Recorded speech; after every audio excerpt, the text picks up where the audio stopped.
right. Hello, everybody, and welcome back to Who's Taking Watch? The Dragon's Might. My name is Brad, and I will continue to serve as your DM for this arc set in the world of Robert Jordan's The Wheel of Time. Wow. Who do I got with me? You have Zach with you today, and I'll be playing Dirk. I'm Victor, and I'll be playing Lior.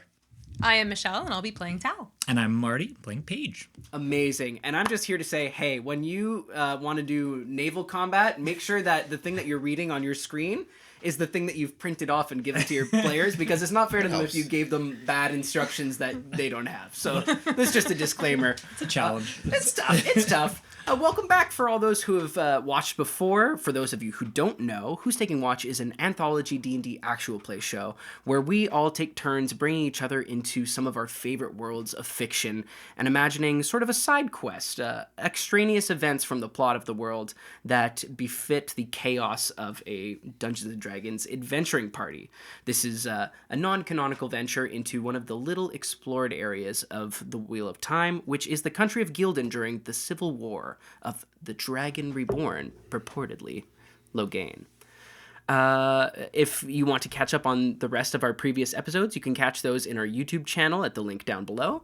And our next episode will be coming out next Tuesday at 7 p.m. Eastern Standard Time. And now, while I really want to get into it, I finally let these guys level up. So we're gonna roll some hit dice real quick. Oh my goodness! And I want to build. I want Marty. I want you to do well. Oh, so do we make him last? Yes, we're gonna make you last because it did. Yeah. So we're gonna make you last. You have to so we're gonna build up all the start with energy. Dirk.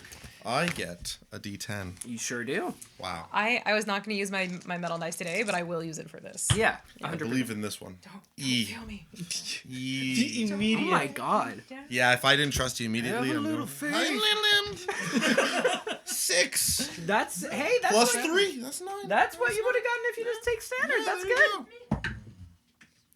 It's an 11. Oh my god. It's Get crazy. out. It's crazy. Insane. So much. Jeez. It takes me 3 levels to get that. I know you missed it. We all watched it. It's on camera. But the look on your face was, what'd you get? That's what you get. No! Are those the metal dice? It is. I got a 2. Yeah, that's about right. That's, Oh my god. All right. Out of Marty. the box, I rolled a 5 and an 8. Marty, we're looking please. for at least a 3. Please, Marty. Gotta blow. I just got really bad luck. No, now the good luck is coming. Okay. No. I told you. No, I got too excited. Okay, I'm gonna tone it out. It's fine. It's fine. Oh It's my fine. Tone it down, tone it down, tone it down. 2. That's what I got. You can't even get a reroll. Do you have a 0 con? No. No, fortunately I think it I doesn't. won. So that takes you up to what now? Did I break? Please say it's at least 35. No, dude. Not even close. No. I'm at 31. You made it to 30. I made it to 30. Close. All right. I thought you were at 27 like 3 levels ago. So where are we all at? We're at 31. 31. 43. Nice. You're last. 64. 87. Okay, so You are more than double me. Yeah. You are double +1. I have a note for Bully Victor. This table All has right. less than you. Stable combined. That is bonkers. So while strong side and weak side here do some math and adjust their numbers, we're Do going some to math. I added 4. Yeah, it's tough math when it's truly 4. We're going to go ahead and launch into it. So, without further ado, let's turn the page and enter the next chapter of Who's Taking Watch? Will Paige survive this combat? You're so weak.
So, last time that we met up, this group was escaping with barely their lives intact after thwarting a malicious attempt at destroying the wall by Brodeen, revealed to be some sort of former Illuminator from the Illuminators Guild in Terabon, in Tanchico.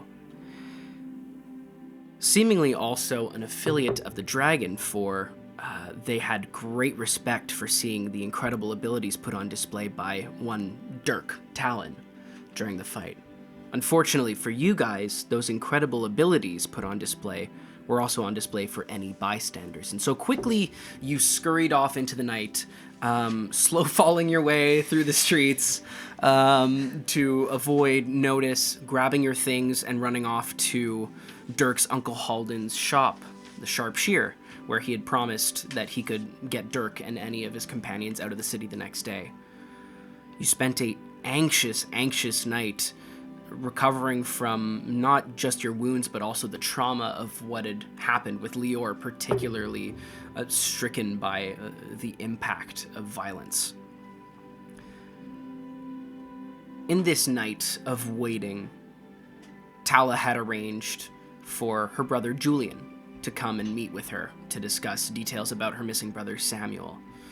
And although it was a tearful goodbye and there was much worry about your safety, especially seeing what a rough shape you were all in as you declared your intention to chase the dragon and not just try and stay on the periphery, Julian wished you good luck and gave you the information that the last town that Samuel had been seen in was a small town about 2 days' voyage along the Bourne River called Moorburn.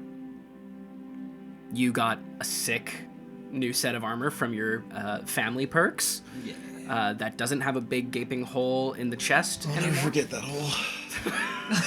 Sorry, that's not. Swear jar. Hey, Zach, go ahead and take the D16 for me. Next roll's a D16. Yeah, perfect. Punishment's real.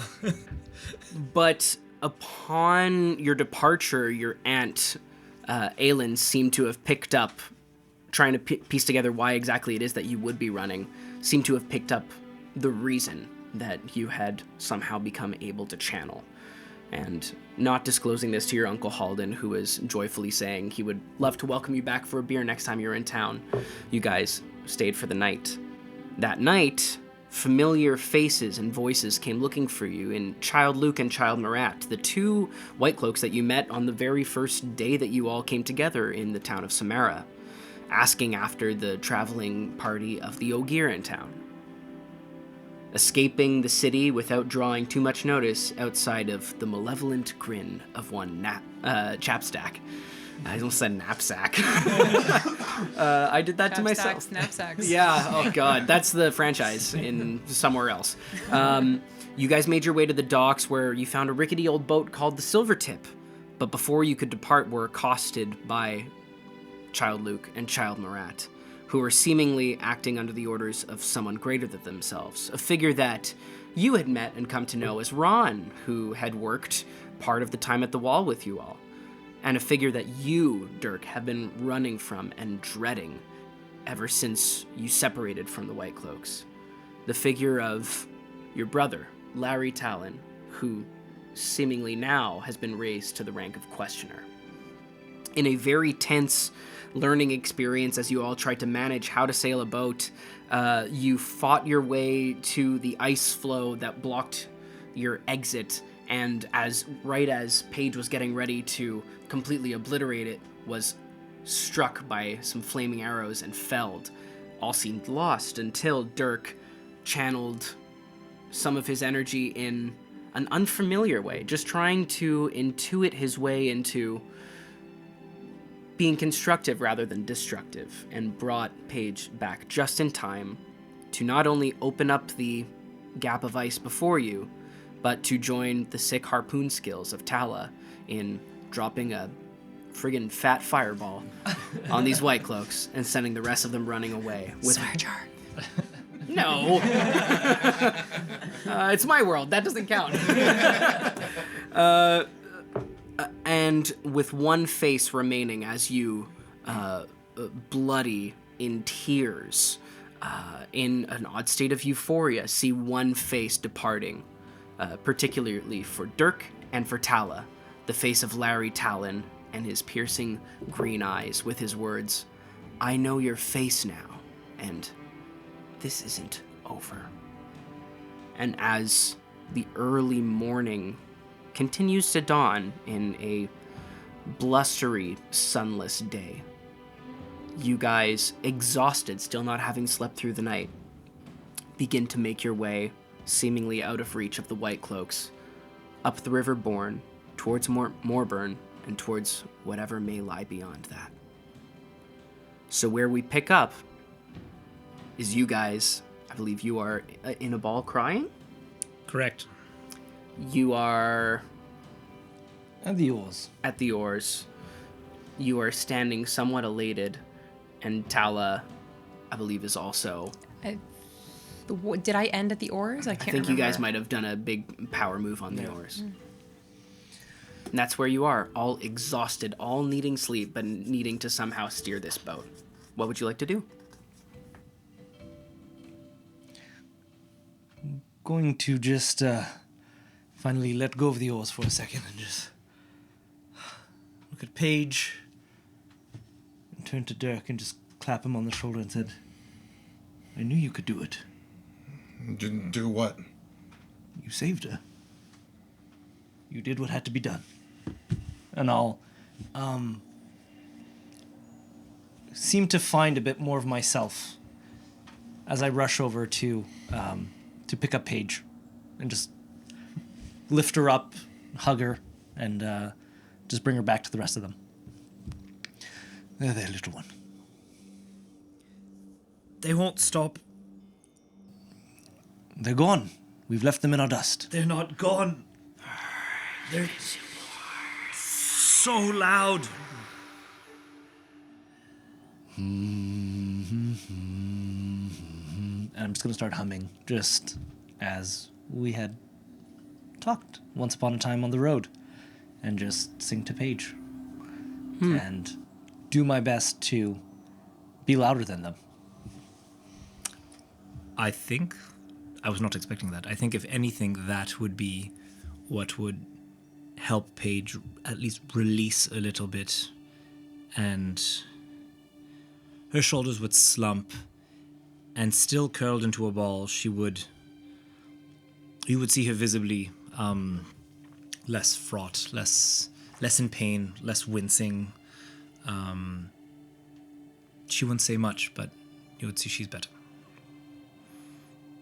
I'm getting better. Yeah, I think that the voices remain, which is not unfamiliar to you, Paige. This storm that you can almost filter out to a wind, but sometimes just takes on a personal sort of address to you. And this time it's very accusatory, all this language of burning and fire and screams of pain that you're hearing. Are they real? Are these the real voices of those that you've just done this to? Are they just imagined? Is it what you would imagine you deserve? But I think that the low, rumbling bass of Lior's song, as he hums in his deep Ogier voice, it doesn't... Sometimes I think you try and fight against the voices with your own. Sometimes you just need a smooth undercurrent to make something that's discordant all of a sudden fade into a texture. And over time you're able to filter those fire burn us up to a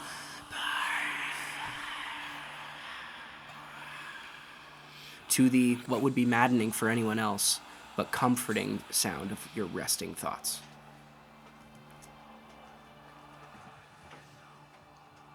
Tal is still at the oars, pulling as Don't hard stop. as she can. When Leor got up, I would have probably sat down, just kind of said, "Let's keep going," and I would have not talked and just kept rowing. Dirk, can you roll a d20 for me, please? I have a D16 here. Okay, in this case, that would suck. So I'm gonna ask you to roll a d20. That'd be super mean. Punish the whole crew. 12. 12. Okay. You could have gotten that on a. You feel as you are rowing or sitting down and just figuring out, trying to think about what it is that you've just done, because you don't fully understand it. But I think that so much of the energy that you have channeled or you have conjured by accident or not has been through fire. And realizing in Healing Page that what you've just done was not of fire. Sure, you used some of that energy, but it's only because it's what you know. You felt something else working with you. And I think as you're trying to sort of ruminate on that, you feel yourself, not even consciously, sometimes it's a real fight to try and let go of the one power. But you feel yourself almost unconsciously let it fade away, and that tether to you departs. So, like, I was probably rowing, and then for a moment, I probably just stopped. And then took a deep breath. And although I feel calm, and I don't feel that tether, I don't look, like, stern. I probably look sad as I start rowing. And you'll see it's at, like, an even lumberous pace. I'm probably not going hard anymore. I don't feel right. Just go. Tal's going hard and still looks terrified. On that note, I do need everyone to roll me a Constitution saving throw.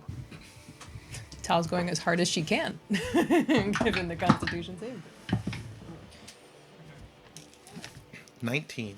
19, okay. 16. 16. Dirty 20. Dirty 20. 23.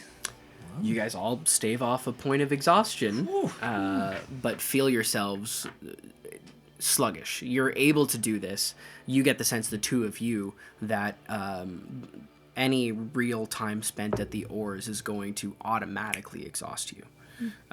But as you guys, the sounds of ringing alarm bells that once again clanged up with the sound of a loud explosion, the sound of a ballista going off in the harbor. The loud bells start to fade as the winter wind surrounds you. What is your plan now? You have this boat. It is the beginning of the day. Someone needs to helm the boat, and yet you all need sleep. Is there an underboat, or is it just the deck of the ship? That is such a great question, Zachary. You see that there is a section that sort of supports the small beam that leads up to the crow's nest. That looks like it is a cabin, sort of half emerging from the surface of the boat and half into the hull. So sort of like semi concealed. Okay. I'll look around, see that Paige is being coddled by Leor. I'm starting to get tired from rowing. And I turn to Tal, and I go to, like... And I just get up, and I'll walk in the cabin. Okay. Close the door. I grab his oar and I keep rowing. Sure. You valiantly... I mean, I don't know that you can necessarily, because... Probably not. This is a 20-foot boat? The boat's 20 feet wide. Oh no! You can't Elastigirl this one. So I'll just stick on my one oar then. Send the boat. I hope someone's at the helm. You do manage to make yourself more useful. You find just sort of poking off sections of ice that are on the side. You might actually more quickly realize someone should probably be at the wheel, which there is no one right now. And I'd say you'd probably hop up to the helm and just hold it steady. From Go ahead. in a small voice coming from Leor's shoulder, without looking at you,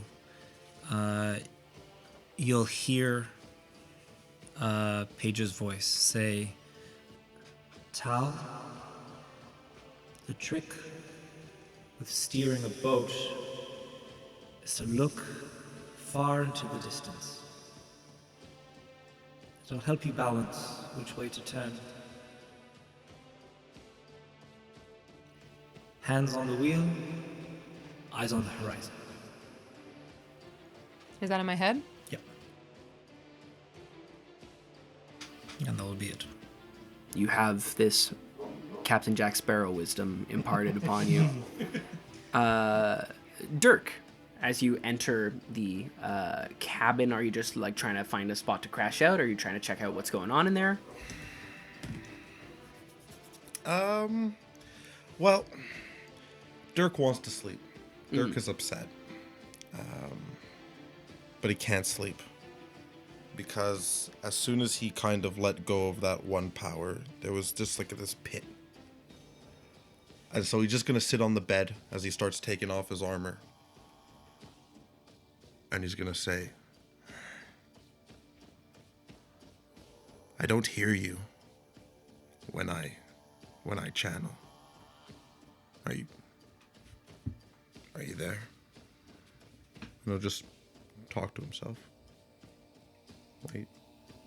And for a rare instance, you find that you actually are sort of talking to yourself, for there's not really an answer.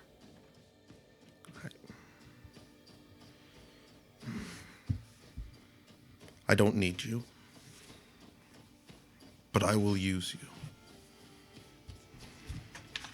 And then I'll just kind of make up my mind and start lying down and go to bed. Okay. And you take one of the bunks here. There's it's not a big boat. Don't get the sense that there's maybe too many people ever on this thing at once. But there's a couple of bunks. And so you find a spot to lie down. Yeah. I'll be standing at the helm and I'll look at Paige and Lior and say, you guys go to sleep. I'll stay at the helm. Are you sure you're all right? I'm not going to be able to sleep after that.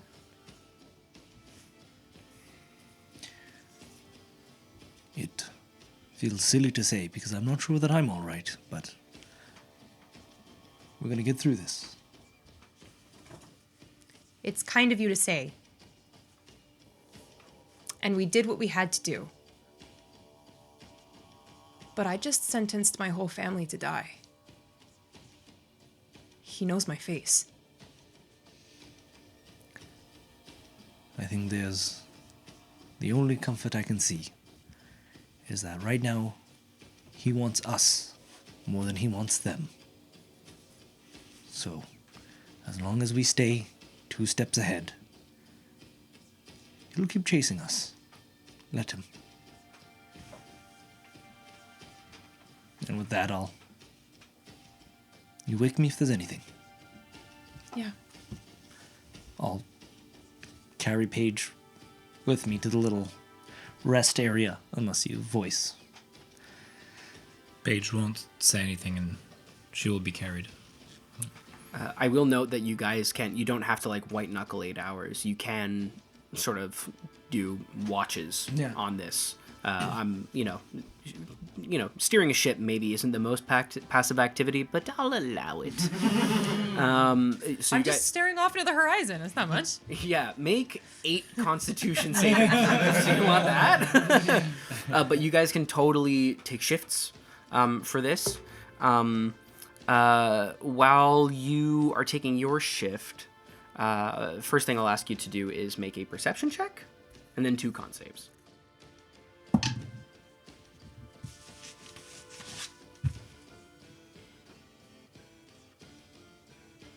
$21. 21. You con save, please. 14. And con save, please. 14. Amazing. You manage. You find yourself starting to nod off somewhat counterintuitively as the day does begin to eventually get a little brighter. Not sunny by any means. This is a bleak day, but just like the white blanket that is a winter storm. Not even that it's actively snowing, but just the gusts of wind blowing loose shelves of snow off of the bank and over the river. You find yourself growing tired, but you retreat to memory, I think, to keep yourself occupied and keep yourself awake, and are able to steer clear of any problems that come your way. And at some point along that, I think that you recall your goodbye with Julian, and you flash back to the last time that you had a goodbye with Julian, which was, in the grand scheme of saying goodbye to your brothers, really not a long time ago. Might have been about 7 or 8 months ago. Julian got to the capital about a month before the war broke out, and so you flash back to the day that Julian, his belongings and On a stick. yeah, his belongings on a stick, very much. Everyone in your family has larger and larger sticks that they've That gone tracks. off with. That tracks. Otto and Cyrus only had one stick, each of them holding one end of it lengthways. Sounds about right. Could never walk into any doors. But you flash back to this moment where at the end of the road of your farm, you're standing there with Julian, and Julian's looking at you and going, well, I guess this is it for a while, Tala. I mean, I'm going off to see the world. Can you believe it? Yippee. Yeah, I mean, like, I can't believe it just felt like it was never going to be my turn, and, like, now I get to go and see, like, a city, and, I'm going to tell you so much about it, but I'll bring you stuff back. I await with glee.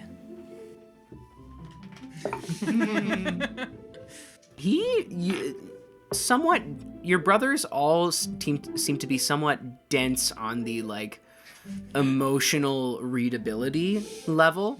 But at this, Julian actually looks at you and goes, hey, it's okay. I mean, I'm gonna miss you too. Wait, why are you?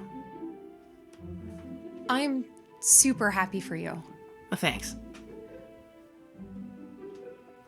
I don't get a turn. I will be stuck here for the rest of my life, tending Papa's sheep for as long as I will be allowed to tend Papa's sheep, and then I will be sold off like a sheep to another farmer. Sold off? Well, it's a figure of speech. I was gonna say, I don't think that's really... Oh, wait, are you talking about marriage? Yeah, that's, yes. Oh. Gosh, Tala, I'm just realizing I haven't really thought about... I guess I just sort of took it for granted that, like, all the brothers would go off except for Toby, for, obvious reasons. Oldest brother hit with a stupid stick. Really slammed with that dumb stick.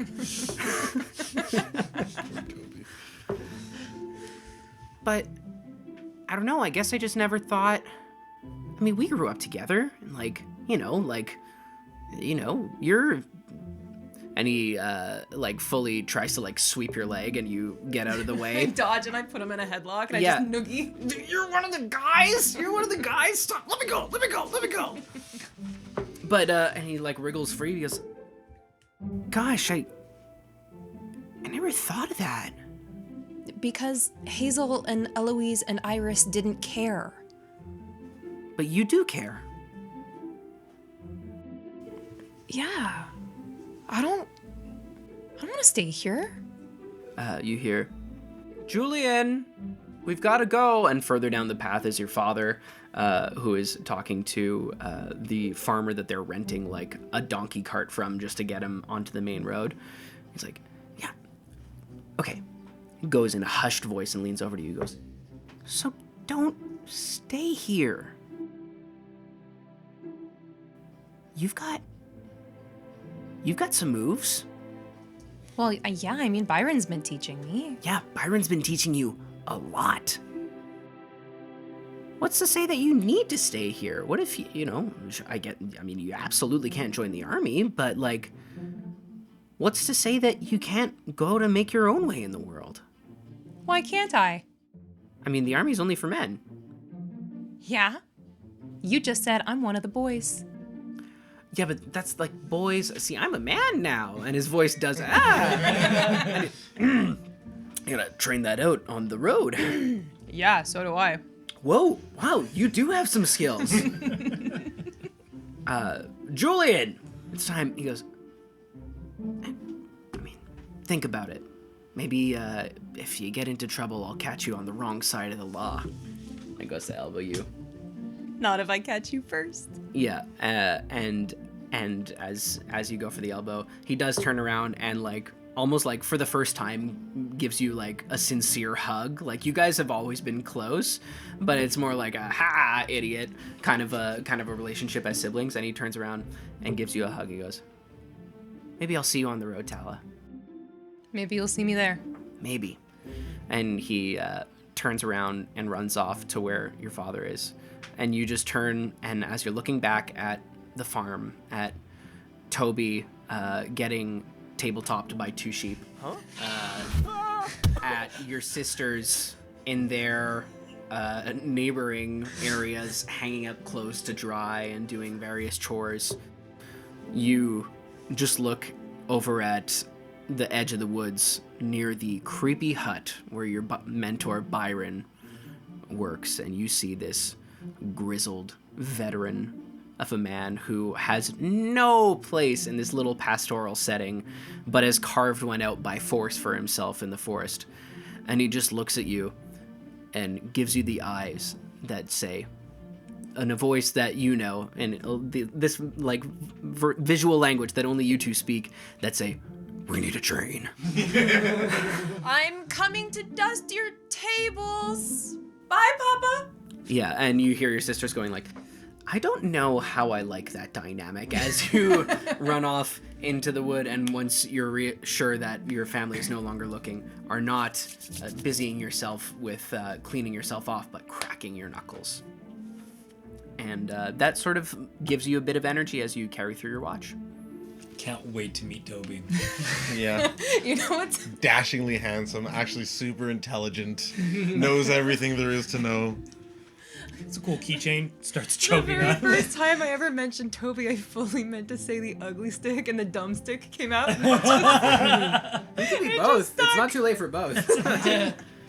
Fitting with his name, Toby. Awesome. Who do you go and wake up for the next watch after about 2 hours or so, let's say? I'd probably wake up Leor, because he looked the most emotionally stable out of all of us. Surprisingly. Shockingly enough. What a weird twist of fate. What a weird turnaround. What has happened to us? You go get Leor. And Leor, this is a weird setting for you. I don't know. Did you say that you'd never been on water before or something? Or No, I've never been on a boat. no, you've seen them plenty. Neither has Tal. Certainly.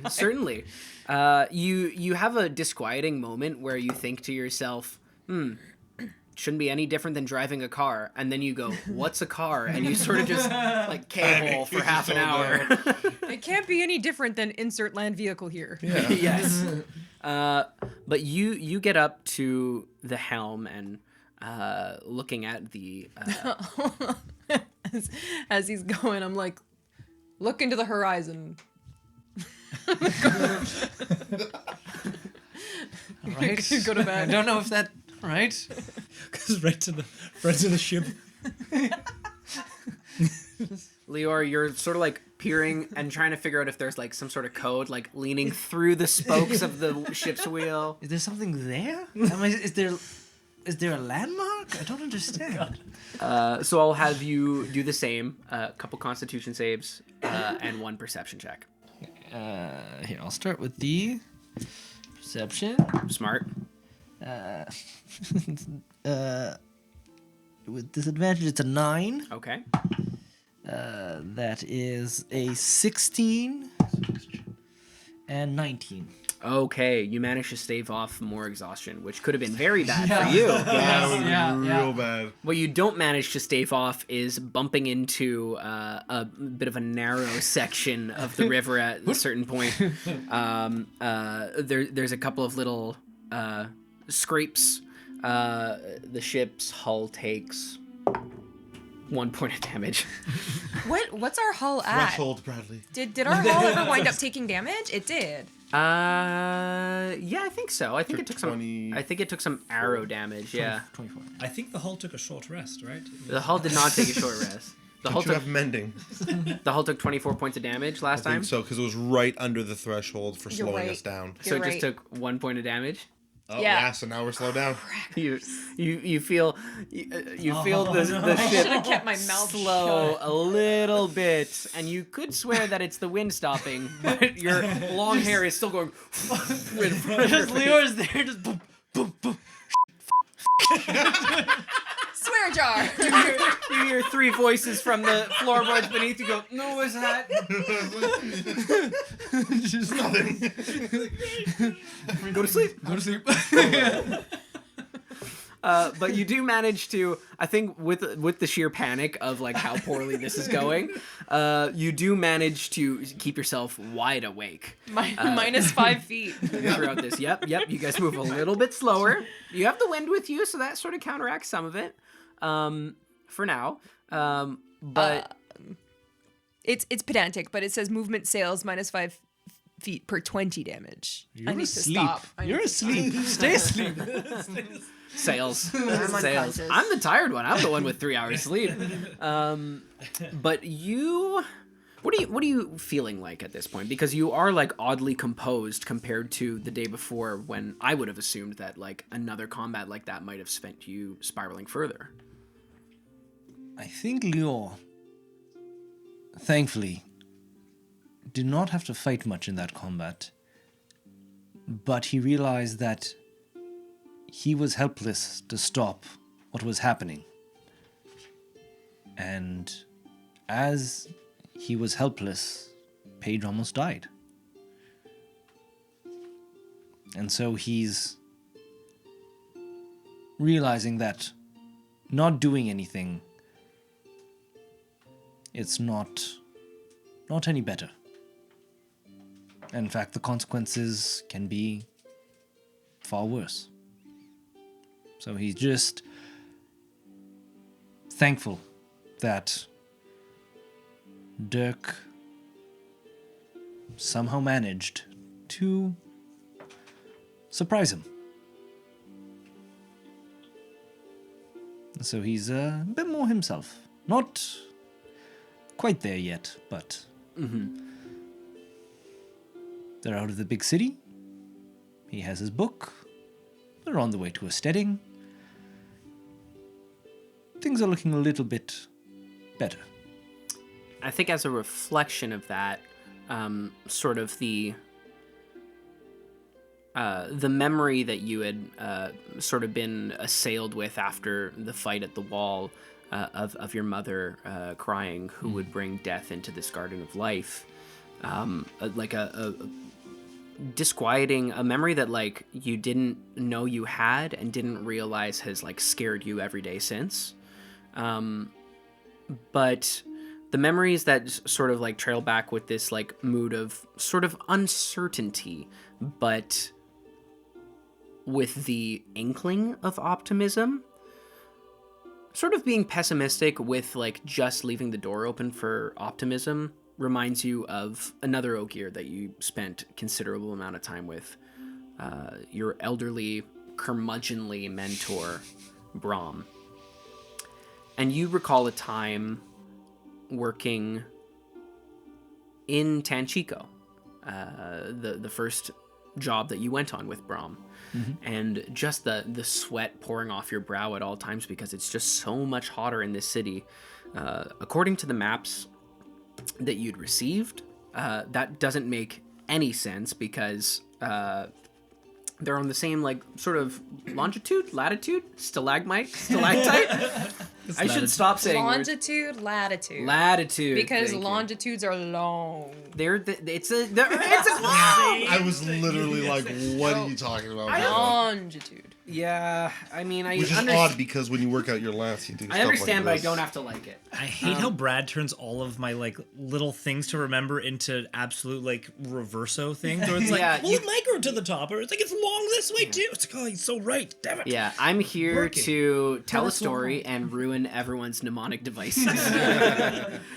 But you recall Does it well. this day of working in the hot weather and just the distaste because Brahm has just told you we have to knock this down before we can start building. And you're just looking at him dumbfounded, and he's looking at you with his low, like typical classic Ogier, rumbling ancient mountain voice going, Well, you're just gonna stand there and look, or... But I mean, why? It's not, it can be salvaged. Lior, we can't salvage it. Look at it. and you look at the wall, and there's, if you're really being honest, you look and there's some cracks. There's some real fault lines that I'm sure you could patch it up, but even knowing what you know, it's probably better to knock it down and rebuild it. But part of the hesitation is that this is one of the seawalls, and that is alarming. What if something happens? I mean, Brom, aren't we being a little bit hasty? I mean, with a little bit more work, we can turn it around. Hasty. Do you know the last time someone called me hasty?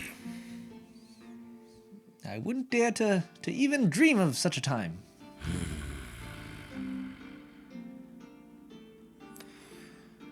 Hasty would be patching up something that is to fall down, even within the short lifespans of these young humans. People are walking by looking at him going like, Rude. just the real crazy voice that this, even among Ogier, this is, you would know, this is wild. Brom sounds like they're not in this world, but he sounds like he was born smoking 1 million cigarettes an hour.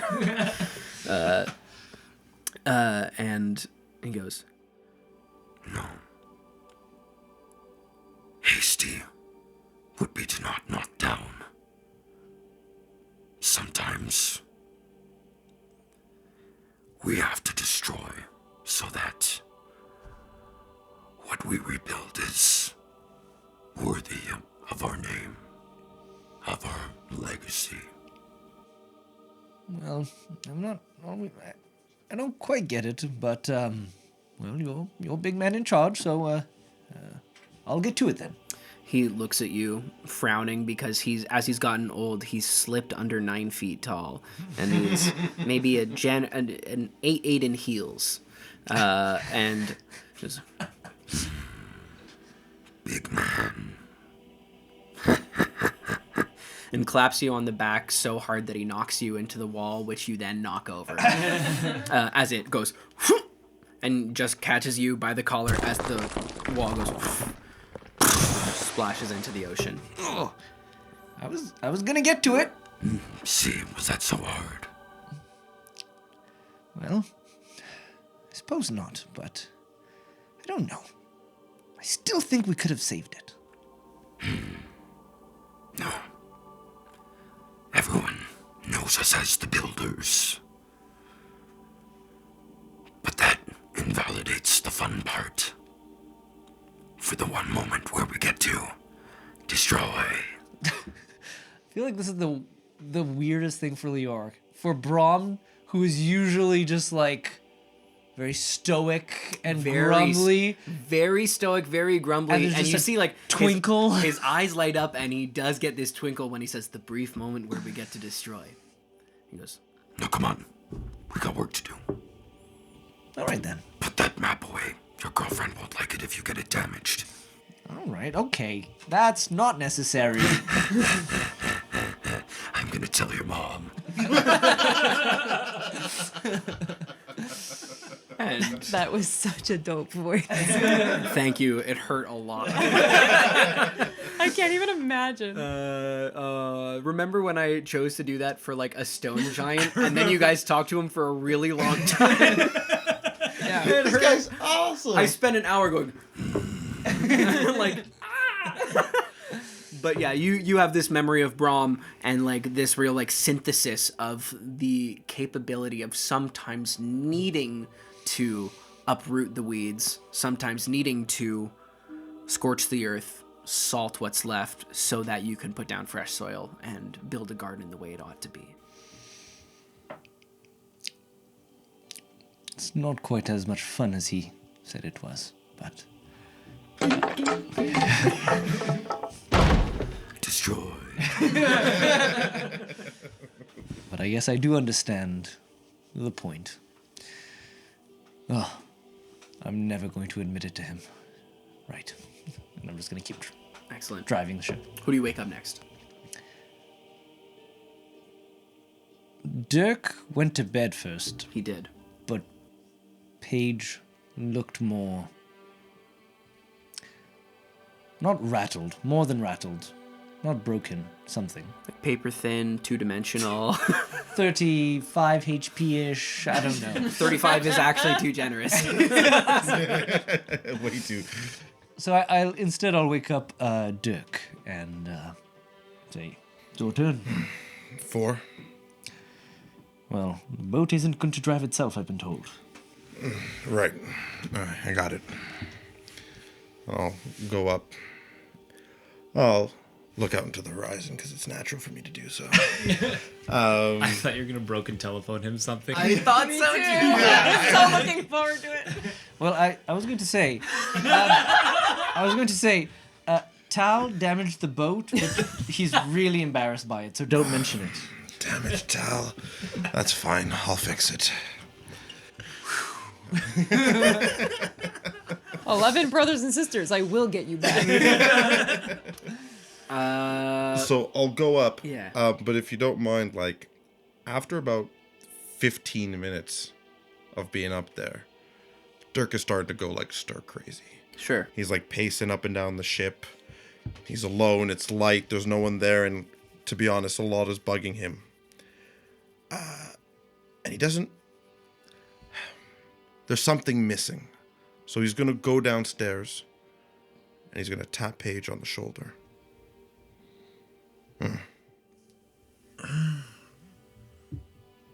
Yes. I need you. Upstairs? Yes. I will head out. And I'll kind of... Go ahead. No, Okay. I just have a cold. I sniffled. Oh, jeez. Shucks. You're moving me. I'll kind of go up to where the steering wheel is of the boat. Cool. Because Very- I think they must have one. I'm gonna roll The a bunch of helm? damage. This ship goes like this. And I'll just kind of look at Paige, and I'll go... There's something wrong with me, and I know that. But there's something wrong with you, too. And it looks like you have the same thing I do, but I don't think you do. You shouldn't be affected by the taint.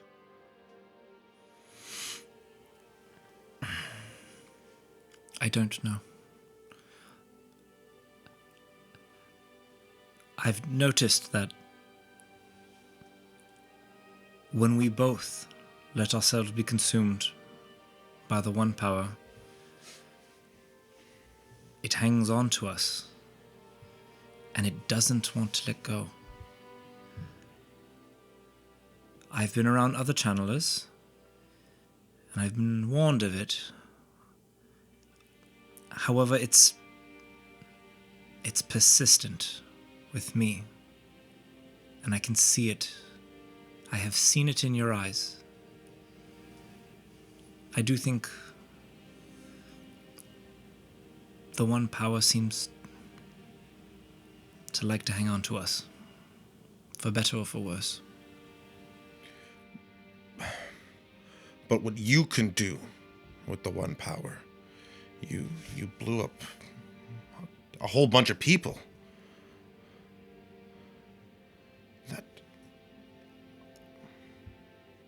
I need to be able to do that. If my brother is chasing me, it's not enough to make him just bend on the ground. It didn't stop him.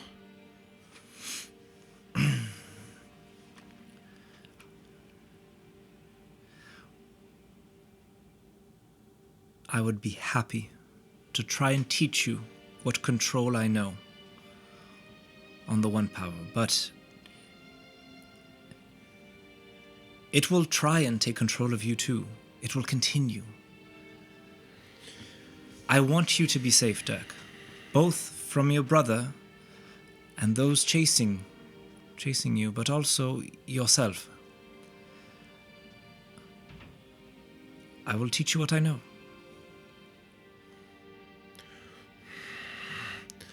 You're not an Aes Sedai, are you? Because I gotta say, Paige, at this point, I don't know what's happening, how my brother found me, and I can't risk being turned in, Paige. I'm not quite an Aes Sedai, and I will not be the one to turn you in. You have my word. And I nearly died today, and my word is all I have left. Okay. Thank you, by the way. I mean, you did the same. I figured I could return the favor. I actually didn't know that I could. I don't know what the hell that was, to be honest. We'll work on that. It's not a Okay. problem. Because if I could know how to do that, it would be really convenient to be able to do that when I needed to. I agree. Right. It's funny how the things I learnt to help me defend myself and preserve myself, it actually, the way it works is I help those around me, and it comes back to me through them. It was instinctual to make sure that you could escape with us, to make sure that you stayed with us. And in doing so, you kept me alive. Okay. So I need one thing from you, because this is... I don't know if Tal knows about this, but if you know about this, maybe you can help me.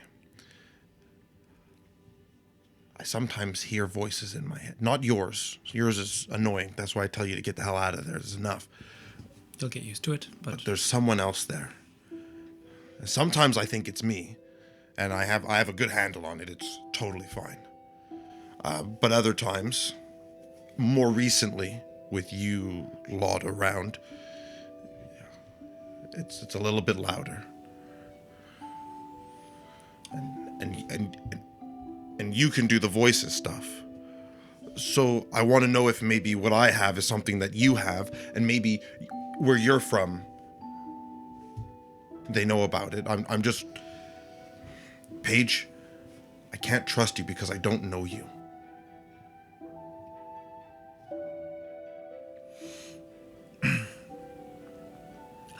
I understand that implicitly, and I appreciate your honesty.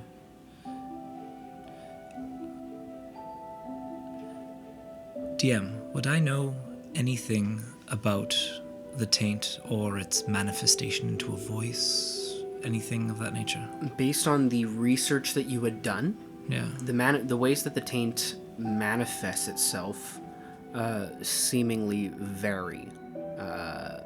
Most of it is...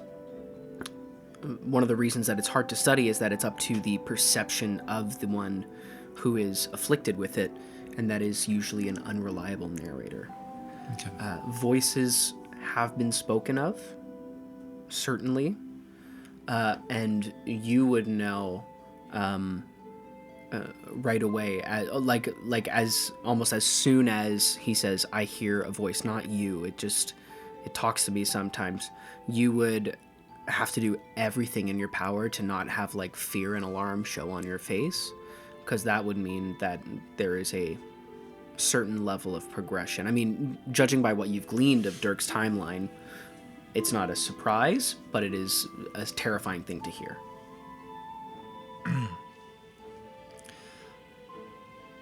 The voices I hear don't belong to anyone I know sometimes. At times they do, but they come in an overwhelming way that seem to try and... They barrage me. They overwhelm me. However, the voice that you hear, it doesn't sound like that's what it tries to do. Do you speak with it? I mean, I assumed it was part of me or part of... It just tries to get me to channel. And so I just shut it out. But you guys are kind of okay with it, so I thought maybe... Dirk, I know very little about how the taint manifests itself. But what I do know is that those who channel tend to burn out faster. And if the voice is trying to encourage you to channel, I would try to keep control of it and not always listen to it. You want to be the one steering the ship, not the voice. You're right. I'll just put my hand on your shoulder and I'll say, Paige, honestly, thanks a lot. Yesterday was really terrible. It's been years since I've seen my brother, and I just don't know how he found me. We just got here. It doesn't make any sense. And as I'm talking, my grip gets a little harder. And there were illuminators there. And if he's been following me, he might be able to follow us anywhere. And Paige, if he tries to hurt, and my hand will just slowly move up. If he just tried to hurt, Tal is with me, and I wouldn't let him do... Oh. I have 4 HP. I'm... Sorry. We need to... Are you scared of him? Yeah. I have a feeling that's not the last time we'll be seeing of him. He saw all of us, and we are all guilty in his eyes. I would like to put forth the idea that we try and apprehend him. I'm not sure what your feelings are towards him, but he doesn't seem like he has good ones to you. Well, to be honest, he's the reason I had to leave home. I actually...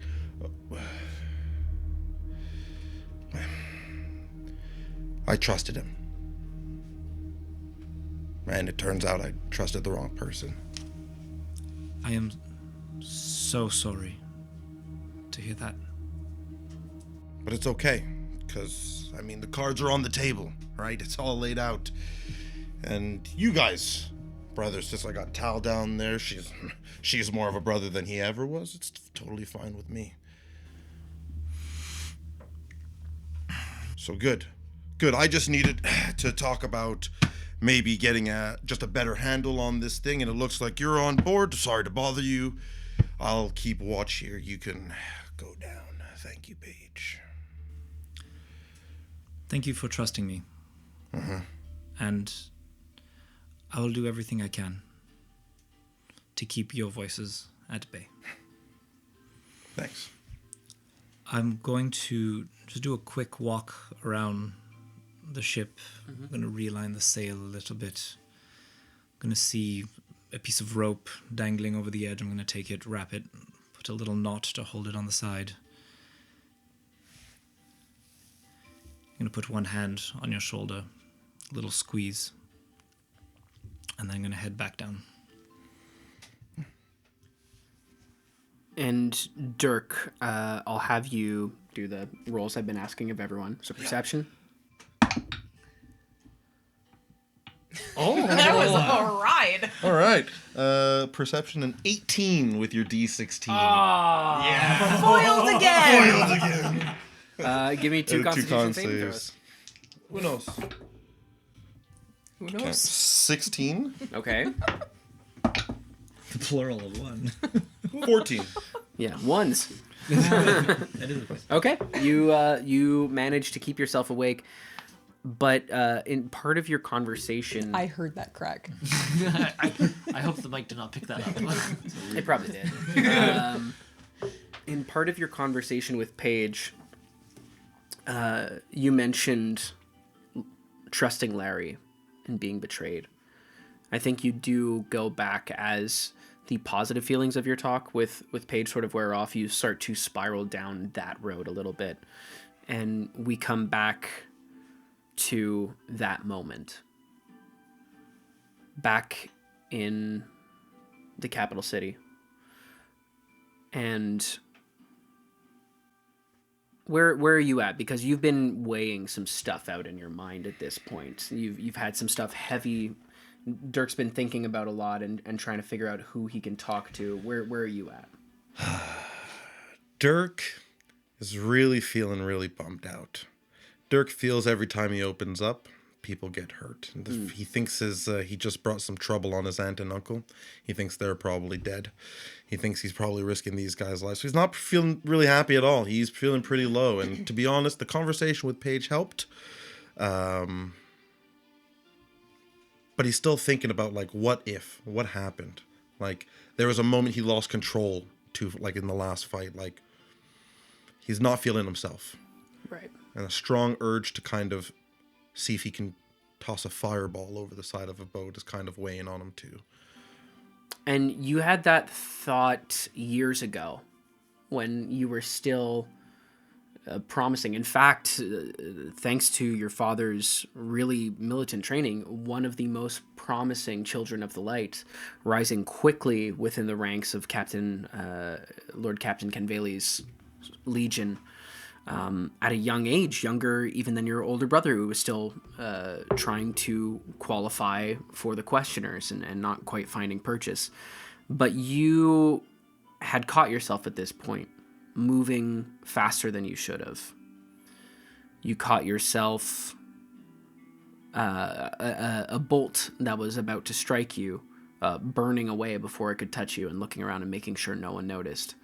And wrestling with the reality of this, it's not something you've said out loud to anyone yet, but in this moment we see a younger Dirk, no beard, close cropped blonde hair, piercing blue eyes, walking into the training grounds where your brother Larry, a friendly rival who you guys have pushed each other, and part of the reason why you've been so excellent is because he's pushed you to be so. But you see him sharpening some of his blades in the training grounds that your family owns. And he looks over and goes, "Oh, brother, back so early. I thought you were out on commission for another week." No, actually, they let me out a little early. Huh. I just figured I'd stop by, see how you were doing. I'm doing great. Just practicing, you know? Practicing. Yeah, if I'm going to make it in, Father's told me that I need to show the best of myself if I want to be the best of the children, so he's made it clear that I am not to fail another time. So I'm practicing, and he's pointing around the room where there's targets that he has hit, but you in your mind are looking and going, I could have hit that more in the center. I mean, I'm totally up for training with you, Larry. I see you working so hard sometimes, and do you ever think that maybe, it's not all it's cracked up to be? Like questioner, why go for, we could just be, regular white cloaks.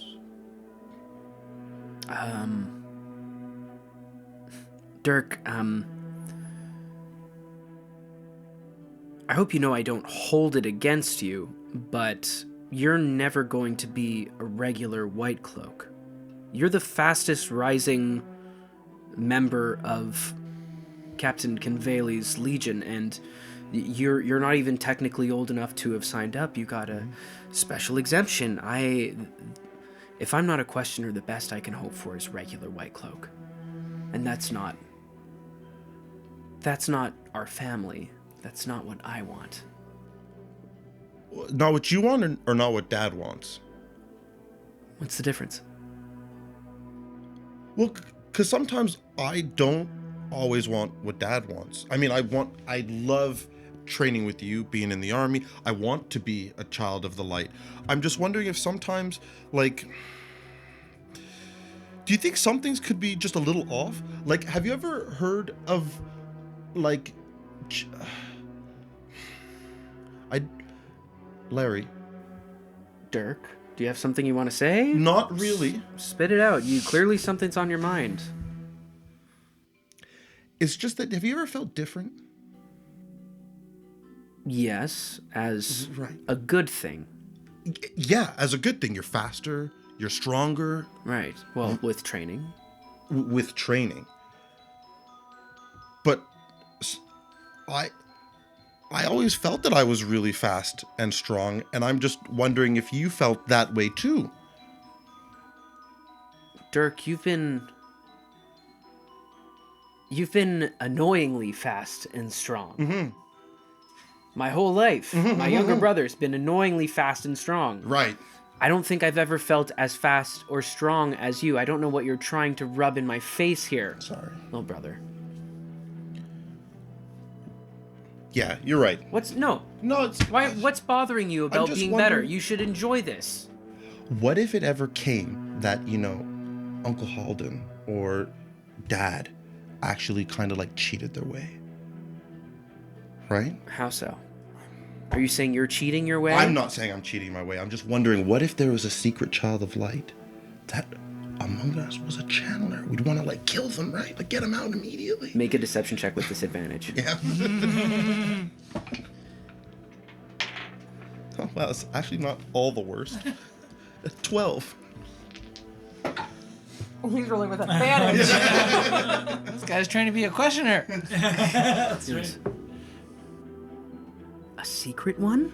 Well, we wouldn't know who it was, obviously. No, because they would be put to the question immediately. Exactly. But if we did find out, Right. burned at the stake immediately. Absolutely. Just immediately executed.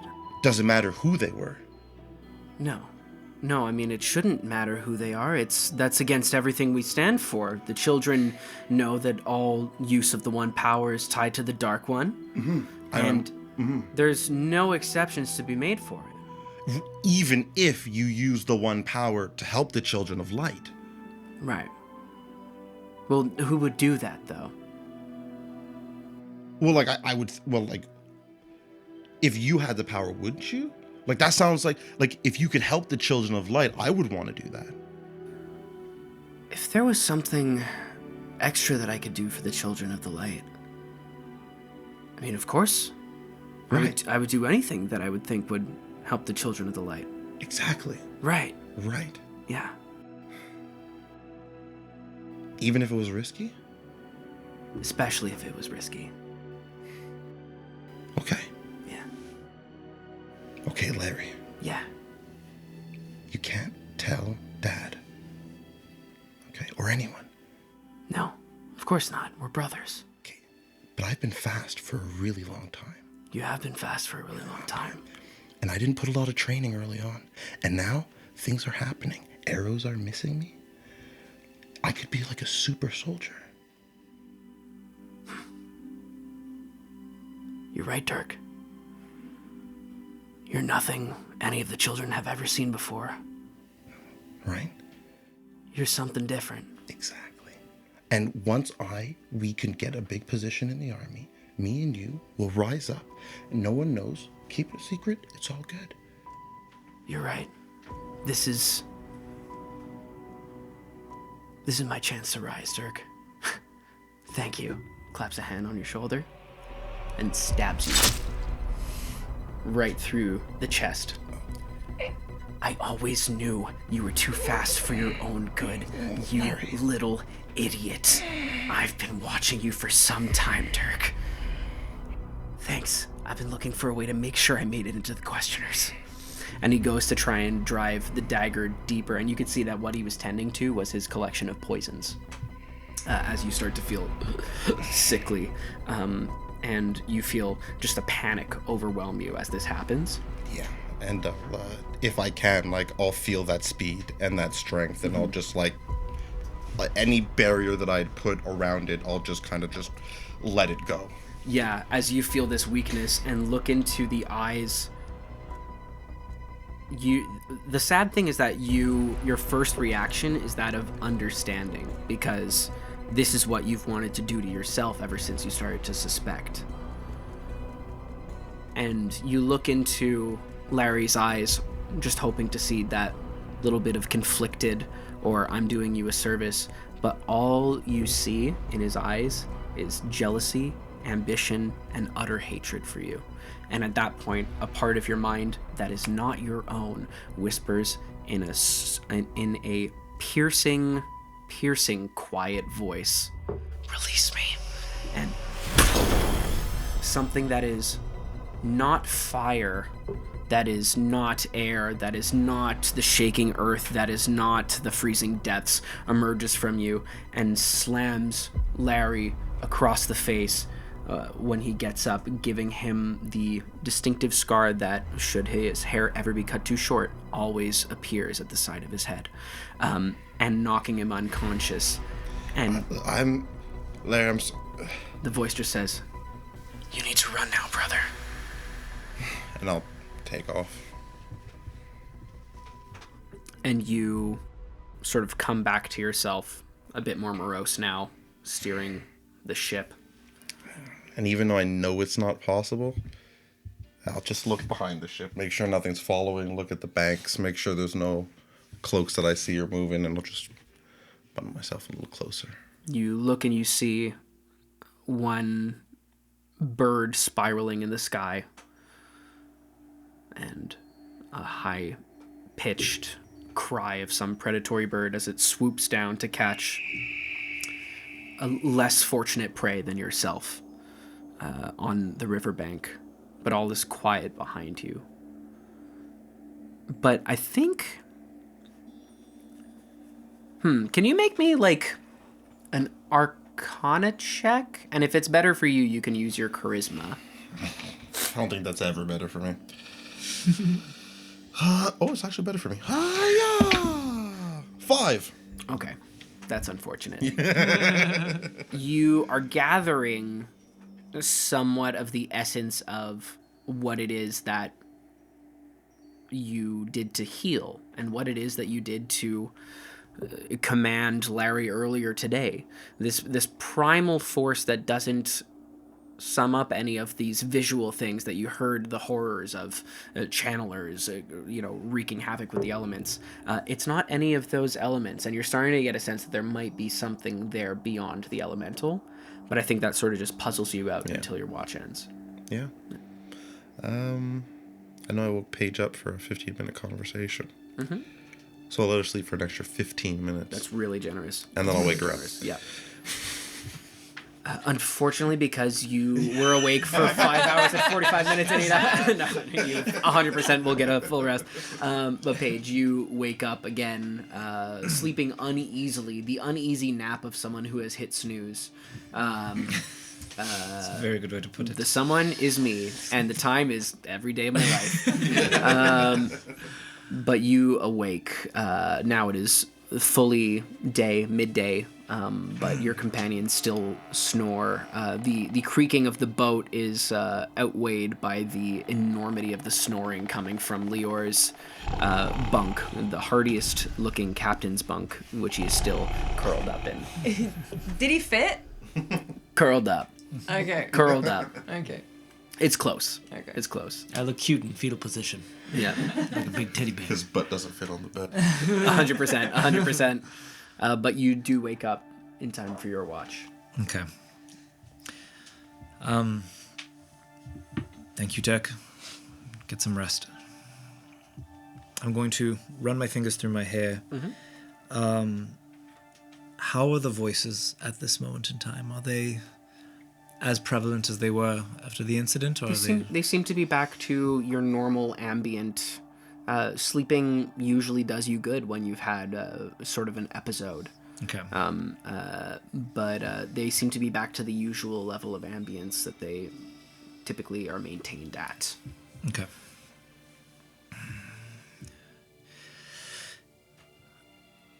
Yeah, Paige will leave the quarters and do her usual walk around, looking for any loose rope ends, fixing the sails, and find her way back to the steering wheel and hum to herself.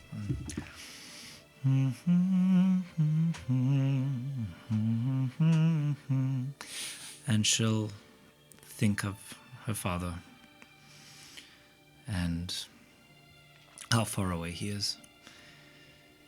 And think of the last time she got on a boat. And remember how tall the woman was. And she'll think about the people she met.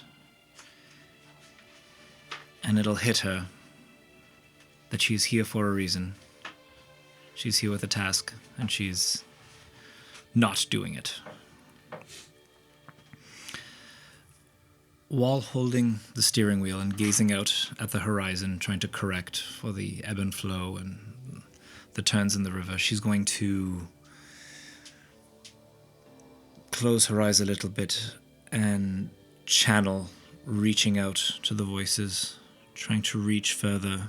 If she feels any friction whatsoever, she'll come back and try and reach out to Adelaide Sedai, if she can.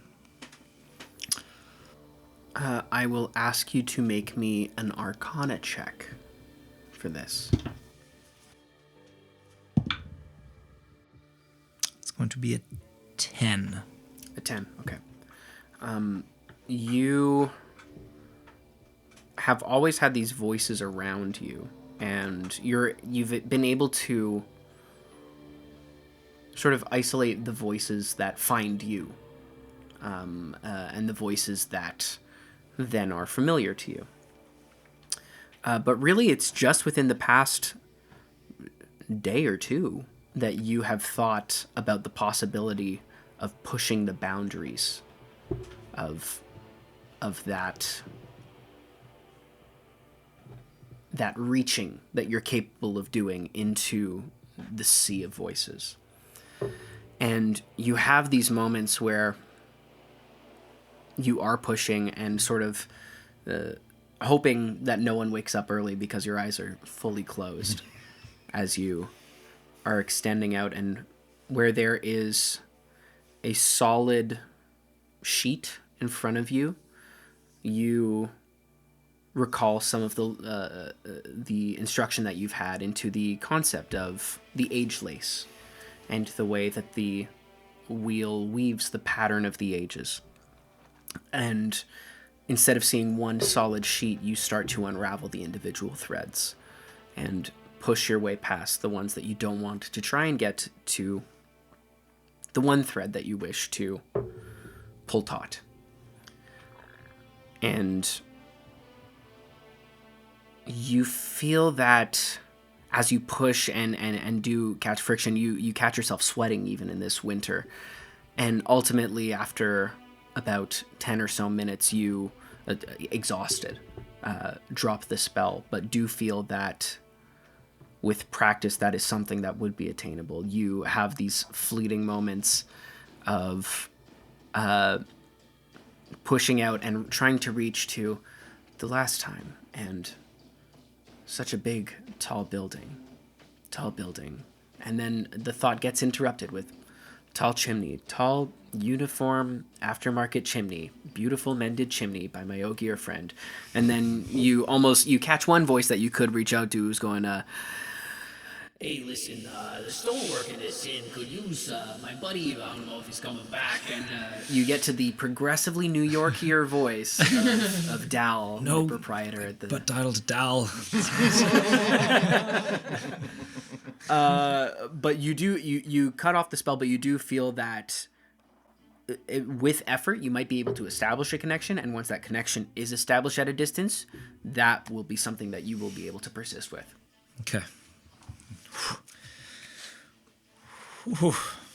And I think you are also remembering that day, the last time you went on a boat and sailed to somewhere you didn't know. And you think about how it was at the beginning of the day as you're tying off knots on this boat to something that you've only picked up from watching as you all of a sudden are transported to this busy fish market. The loud sounds of hawkers crying out their wares, of different people screaming, "You've skipped out on the amount of time that you were supposed to spend on my boat, yes? I've seen you put ashore." And, no, it wasn't me, Captain. And just the crazy hubbub around the harbor in Tanchico, where you grew up, as you are walking around with your basket of fish to sell. And what is it that you're looking for? You're about, 8 years old? I'm looking for one of the merchants. The merchants with the ones that tend to wear blue. They think about the ocean. They love the taste of the ocean. And I have two dragon prawns and a fresh squid. I'm sure that one over there in the aquamarine robes might want one. Yeah, and you have this weird sense looking at this one in the aquamarine robes. This man with a mustache that trails down in a very peculiar fashion, but sits there and is looking over the crew of their ship as they just seem to have stopped in here to pick up supplies, looking over them harshly, and then looking back at the river, and like, their face looks normal, but you can see in your mind's eye as they look back at the ocean, they do like a full a real big I want to be where the people are. I want to be where the fishies are? Where the fish are. I want to see him fishing. Gotcha. I'm going to do one of those like little slide-ins, like, "Good day, my lord. Would you like a taste of the sea?" A taste of the sea. I think that I've had quite enough of a taste of the sea. Can you see this is my vessel? Beautiful. You're right. It doesn't look like a a fishing vessel. It looks like a gorgeous galleon type ship. Would you like some fresh seafood caught this morning, or maybe not? And I will probe and I will see, is he hungry? Is this not a good idea? Yeah, you are looking at him, and he's trying. You could tell very much. You've got a vibe for these salespeople, and they think that the one up they have on them, on everyone, is the perfect face that never gives anything away, so they can always win a deal. But you have this weird sense that you've always been able to have when your parents send you out to sell your merchandise, of looking into someone and knowing exactly what they want. And you could just see that he's outwardly one eyebrow stern, going like, "I don't know, I don't really need anything." And the sense that you get from him is, "I want dragon prawns so bad." Well, I have these clams over here, and I have a fresh snapper, but my freshest catch are these 2 large, juicy dragon prawns. Now, I haven't been able to sell them just because they are larger than the typical ones you find. These seem to be older, more mature, delicious, juicier. Could I interest you in any of these simpler fish, or? I don't know. I mean, simple fish is probably fine for me, but you said older and larger dragon prawns? These are mature. These are probably, they usually live to be about 20, 22. These look like 28, 30 years old. The head of their line. Quite rare, but I don't want to put any pressure. I just want to allow you to browse the fresh wares. No. The generational dragon prawns. I have to say, you've got a future in the sales world. How much? Well, normally these go for approximately 4 gold a pound. But I could sell you both for perhaps. Could give you. They're fresh, so I just wanted them. You look like someone who would truly appreciate these. Lick the shells clean. How about 7 gold for both? You hear, you get a sense of like, I really shouldn't go higher than 6. He goes, that seems quite steep. I'll even throw in this clam that I'm quite sure that's a pearl in there. A meal and some jewelry for a lucky I'll risk lady. Takes the clam, doesn't even look at it, takes the dragon prawns, looks at you, goes, go off. Of course. And you walk. Good day, my lord. You walking. Get paid?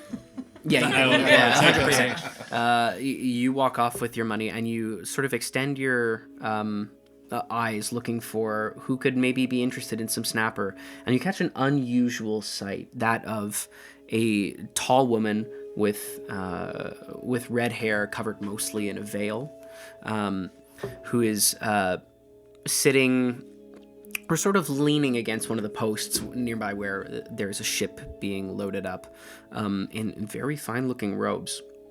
And you catch a look of total calm about her, but also like a bit of a sense of like dans la lune, like really head in the clouds. And as you are walking closer, you get a sense not of noticing you, but of just a real strong feeling of, I'm going to be robbed.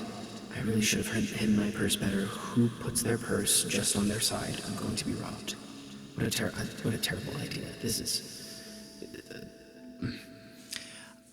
I'm going to sidle up beside her and say, what a fine day, isn't it, my lady? You know, you should keep a closer hold on your purse. It's a little exposed there. Wouldn't want any one of these urchins to grab anything, fully looking like an urchin myself. Yeah, and she looks down at you and goes, oh, thank you, dear. It's a bit funny that you mentioned that it's exposed because, well, I don't believe my purse is anywhere out in the open. And you look and you see that despite what she was saying, there's now no actual visible, like, purse or satchel on her person. She goes, now how much you have guessed that, dear? I thought I saw a glimpse of it, perhaps through your lovely robes. I couldn't help but notice how beautiful they are. And your hair. My red snapper here isn't as red as your hair. You know, love, I think you might have a bit of a future ahead of you in sales, but... I've never heard that before. That's very nice to say that. But the light blind me if I didn't take a look at that glimpse you spoke of. Can you tell me a bit more about that? It's just perhaps a trick of the light. Nothing. Oh, I think I have to go. She looks at you and puts her hand on your shoulder and goes like, no, I'd really like to hear a bit more about that. And you feel this strange need to say something more about that. Well, honestly, I thought it, somehow, I just figured that it was there. You seemed to be holding your body in a way that I think I looked at you and I knew. Not that I can explain that at all. That's more of a guess than anything, but... That's very interesting, dear. Oh, so rude of me. My manners. My name's Lucille. Do you think we could go maybe talk to your parents about something? I've got an interesting proposition that I think you might find exciting. I'm not in trouble, am I? No, dear. No, The dear. microphone. Not in any trouble. It's okay. I can cut it in post. Not in any sort of trouble, dear. But burn me. If I get to figure out what's going on with you, maybe we could figure out ways for both of us to get in a bit of trouble, huh? Sure. It sounds fun. My name's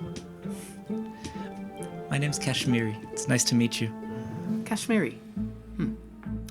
This is Reg, and melting out of the side of a boat that you didn't see him there, a very tall, imposing man with gray hair goes, pleased to meet you. Looks the most alert man you've ever seen. Hello, Reg. She goes, right then, maybe let's go find your house and talk to your parents for a little bit. Sure, yeah. That sounds like a lot of fun. Would you like to try lemonade on the way? My favorite stand is just just below where they live. I'd love to, and I think you could probably get us a pretty good deal, huh? And she looks at you and winks, and you feel like a beep, beep, beep, like an alarm bell going off. I'll like be shy and be like, oh, I could really. And that memory fades as before it could get to the rest of the day, as the door slams open and Lior, who's been asleep and rested but also cramped up, just as soon as your long rest ends, you and immediately need to get some air and some space on the deck, and you guys all have achieved a long rest. Nice. My back will never be the same. Back to full HP. 31 of it. 31 of them. So, what I would love to ask you guys is, for the next day and a half or so, as you guys are making your way to Morburn, is there anything that you would like to do? Anything you would like to check out on the ship? Anything you would like to check out with each other, with yourself, in your heart of hearts, with the creator? Anything. I would like to check something out with Dirk Okay. now that he's collapsed into giggles. Sorry. To the creator, all of that jazz. You guys remember when Rand was leaving his town and said, "Bless up, creator"? Yeah. We all know the part where we fell in love with the Bless series. up. Yeah. Light to the homies. Tal will kind of find Dirk a moment in private. Maybe it's they're private. I'm stretching. Yeah. And Tal will kind of go up to Dirk and kind of scuff her toes, looking down, and then I was wrong that day when I killed the guy who was channeling.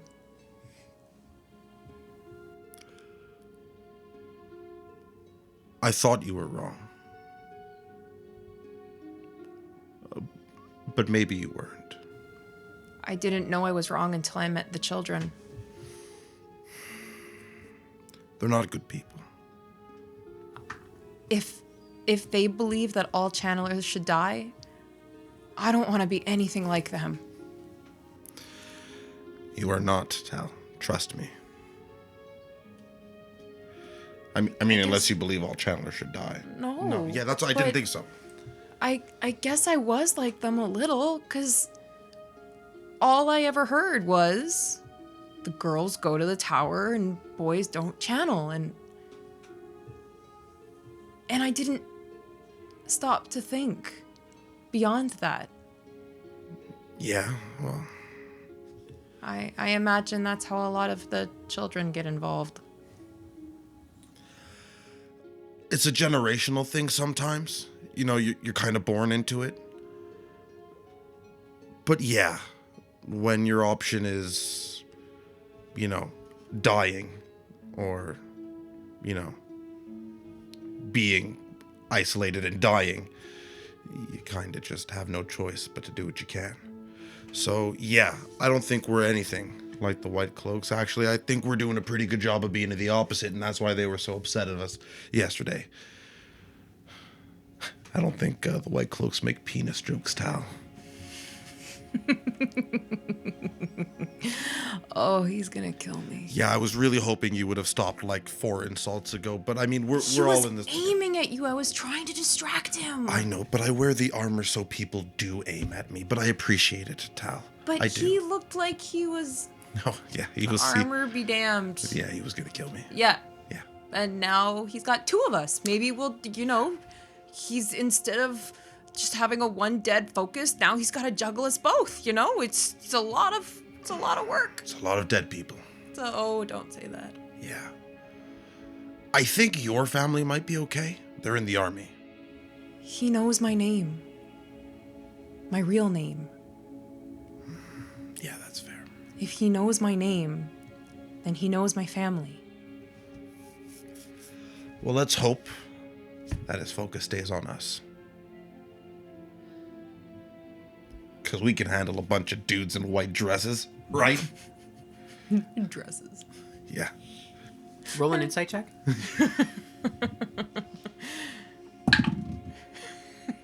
18. There's a little part 19.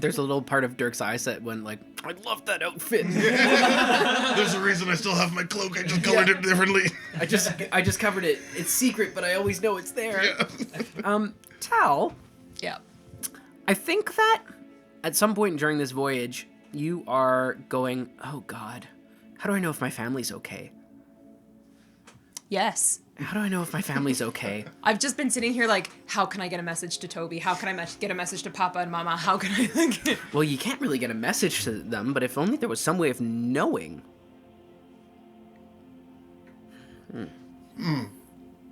And at one point when Dirk is asleep and he rolls over and his pack opens up, you see with a faint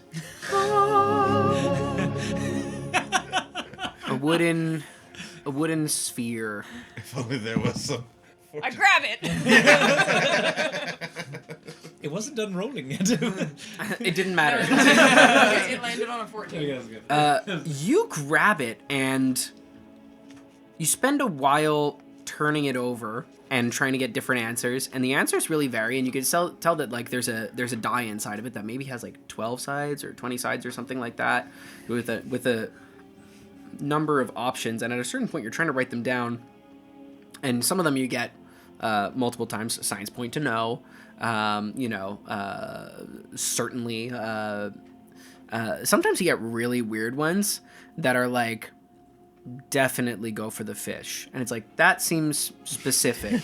And you realize after a while when you've been tabulating all of these that the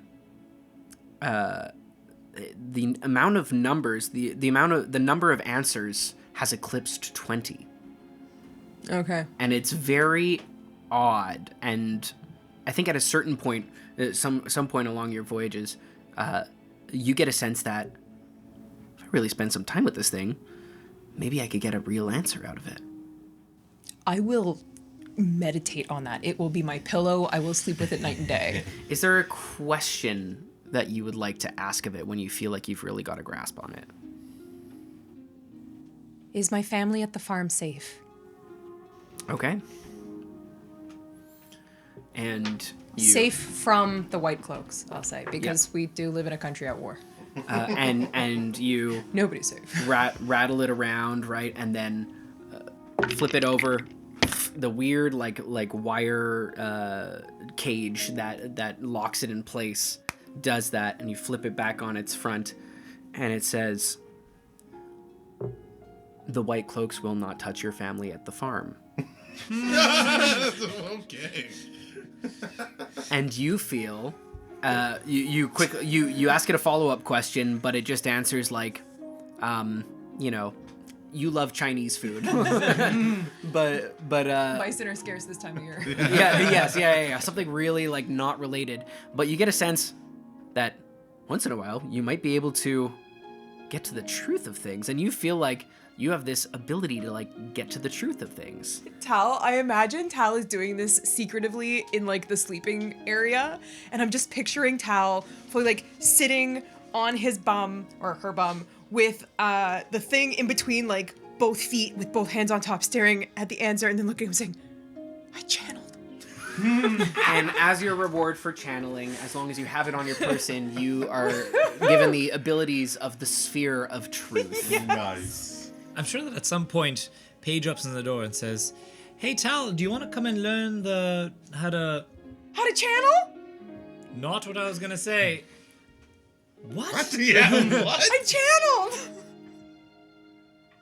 and I'll show it. That's the message that says whatever about the Chinese food. Yeah. It says, "Do you know the Muffin Man?" What are you doing, Tal? Nothing. Do you want to show me your game, or is it what? Why do you think you channeled? It's okay. You wouldn't understand.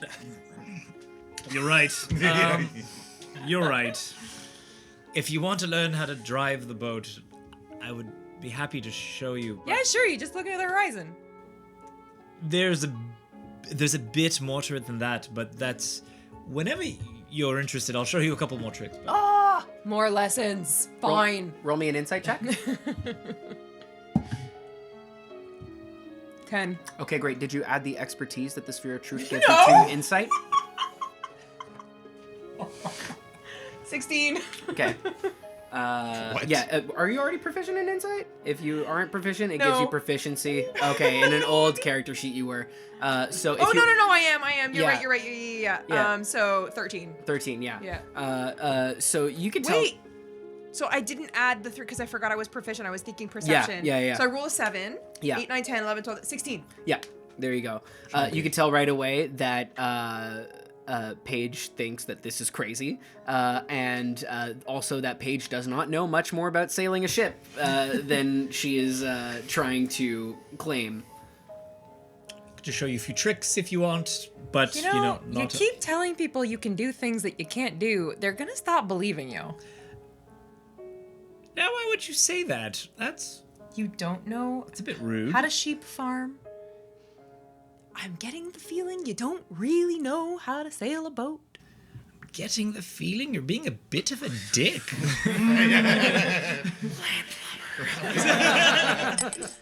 I've never been on a boat, so you know more than me. Let's go. I don't really feel like teaching you anything anymore. I'm gonna go see Leo. Have I fun. can teach you how to do a handstand.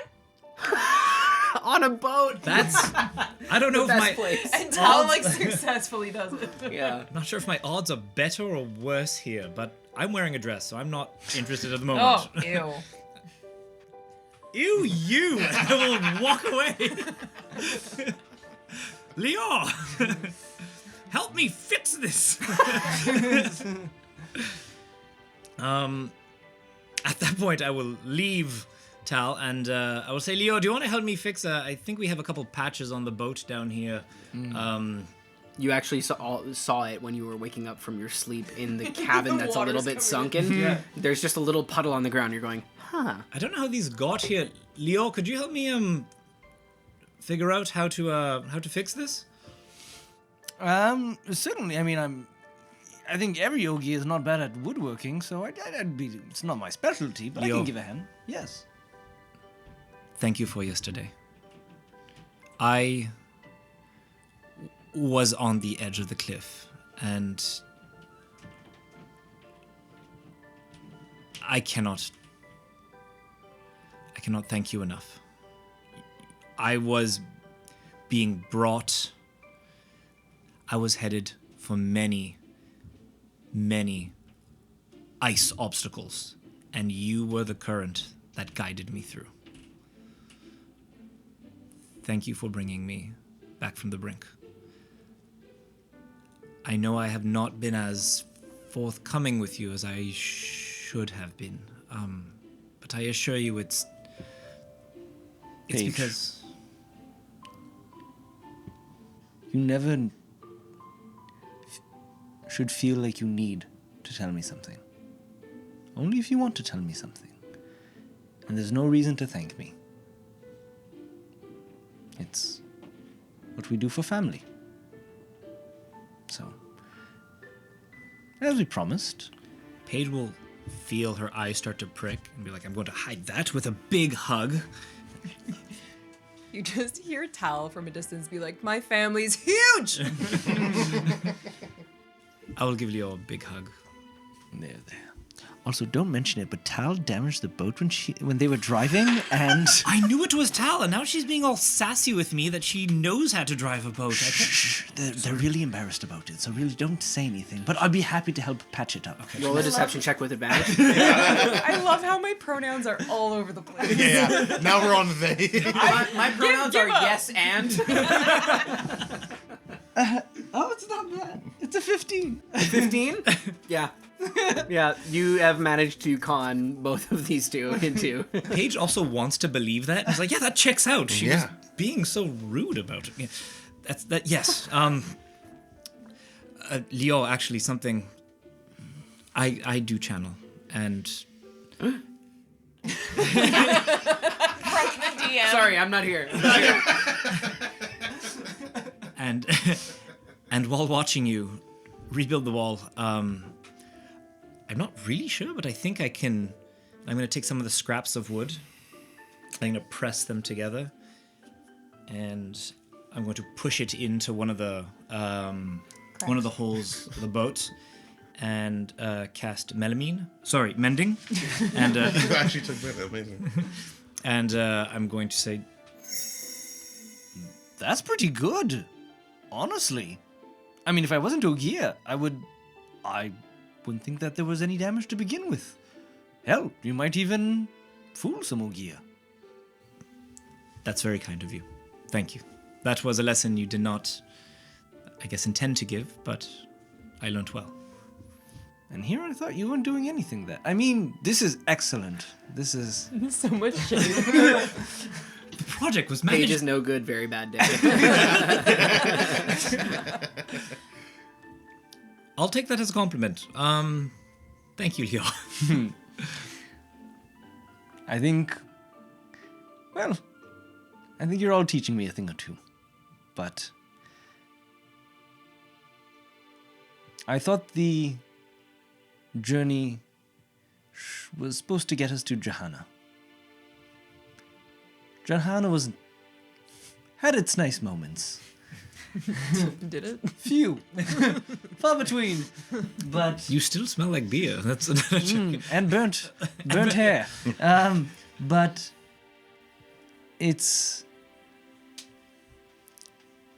that was not the real journey. It was just a stop. And I'm excited to see where we go next. Do try and stay out of sight. They practically turned you into a living quiver. Or rather a dead one. It was foolish of me. I saw the ice, and I think I panicked. I'll be more careful. It would be good. But if they try the next time, and I'm not stuck on a boat, well, they'll learn a thing or two as well. I'll give Leo another hug and say thank you, friend. My pleasure, little one. Let's check on Tal. Hopefully she's not rammed the boat into the side of the river anymore. Shh. Oh, I'm sorry. She's yes. really embarrassed about it.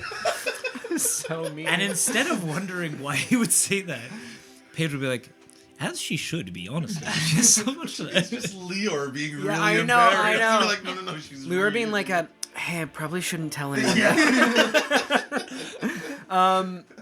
Paige and Lior, while you guys are looking in the hull, trying to find the spots to fix the spots where Tala punched holes in the boat. No, we just changed the narrative. This is gaslighting. I hate this boat. Yeah. Can I have both you guys make investigation checks for me? Okay. Tal is not helping. No. Tal is doing handstands on deck. I'm going to use... I got a 5. I'm going to use a... Yep, for sure. Even though it's swaying. Oh no. Oh, no. It's a 10. Okay. It's a 10. Didn't you roll an 11? I rolled a 5, and now it's a 10. No. I doubled it. I rolled a 4. My hands are very sweaty from lying so much. That checks out, honestly. I'm just constantly wiping my hands on and it's a little bit like distracting too, because you, even though you've seen that it's way easier to mend the way that Paige does it, you do like distract yourself from sort of like the lies that you're beginning to tell, and you go and start sort of like trying to patch up the holes with your tree song, just doing that like low didgeridoo, but like singing Enya melodies. And at a certain point, you've patched up pretty much everything, and he's working on the last one. And you just sort of look around what's in the cabin, and you see that there's a little desk that seems to be like the captain's compartment. Okay. And upon the desk, you see what looks like a confiscation of some like pirate jewelry. This is a river vessel. Where would they have encountered serious piracy? Piracy. I was gonna let it go. Yeah. But you see that there's one necklace in particular that stands out as not like garish like the rest. It is a small silver chain that has at the base of it a circular like a hoop, and suspended in that hoop by like the tiniest, it should have broken almost, the thinnest spokes of metal is like this bright ruby. And it is fascinating to you with how incongruous it is with the rest. I'll pick up what I see, and I'll pocket that specific necklace for later, and I'll bring what I found to Dirk. Sure. Say, Dirk, I found these while trying to fix the ship. I believe they might belong to your uncle. Oh. I was going to make fun of you for jewelry, but thanks. This is pirate jewelry. This is cool jewelry. Why would my uncle's jewelry be in pirate jewelry? I don't know your uncle. You might be able to answer that question. So this isn't your uncle's boat. Yeah. Okay. Yeah, I didn't think it was. I didn't know that. I was like, I don't think it's my uncle's jewelry. No. I didn't know your uncle fought pirates. Someone owed him a favor, and he arranged for you guys to be able to sneak out on this dilapidated boat. Your uncle's got a pretty cool boat. So I'll go back. Ballistic. What are you doing with all the jewelry, Paige? I bought it in Jehannah. I found this in the Along boat. with your jacket? Too soon. Too soon. Not too nice. Soon. Not even a day. Not nice. Dirk, I feel like it's only right to show you this since you were able to secure us the boat. I'm not sure what you want to do with it. To be honest, we should probably use it to get some gold wherever we land. Get some provisions. Seems fair. It wasn't for me. It was my uncle. I'll see what I can negotiate at the next stop we get. Not sure when that's going to be, but we'll see. We've got, what, another day or so until we reach Murbark? Yep. Hey, more burn. I wasn't too far off. Crushed it first try. All right, more burn. We're only about a day Each off. syllable started with the right letter. Yeah. That's all you need. Sure, yeah, it's about a day. I'll hang on to those.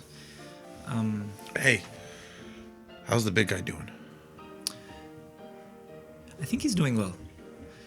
I think he was frazzled by... Yeah. Ogiers are peaceful people, and yesterday was not a peaceful day. He told me it was his first time killing someone. And to have that person blow up right in front of you? I think it was a lot of firsts for us. Yeah. Yeah, I think he was... Have you seen how he loses control? That's beautiful. Not the word I would use, but I don't know. I'm worried, but at the same time, he's gotten us out of many difficult, dangerous situations. Of course. But it's terrifying. What's Leor doing right now? Trying to figure out what the heck is in the horizon. Just. But he's trying to mask. He's trying to play it cool and be like. At one point, you're doing like the. Is it more You're stretching my back because I can't sleep well on the small bed. And why don't you just sleep on the floor? It's builds character. Shh. And you're hearing a voice in your head going, Go on then. Bring me that horizon.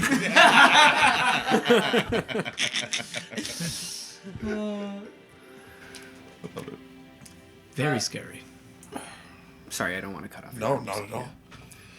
I was thinking of going to talk to him. It's hard after your first. I think it's a good idea. I think having seen this, the experiences you have, you might be the best person to help him with this. All right, I'll give it a shot tonight. Okay. Dirk,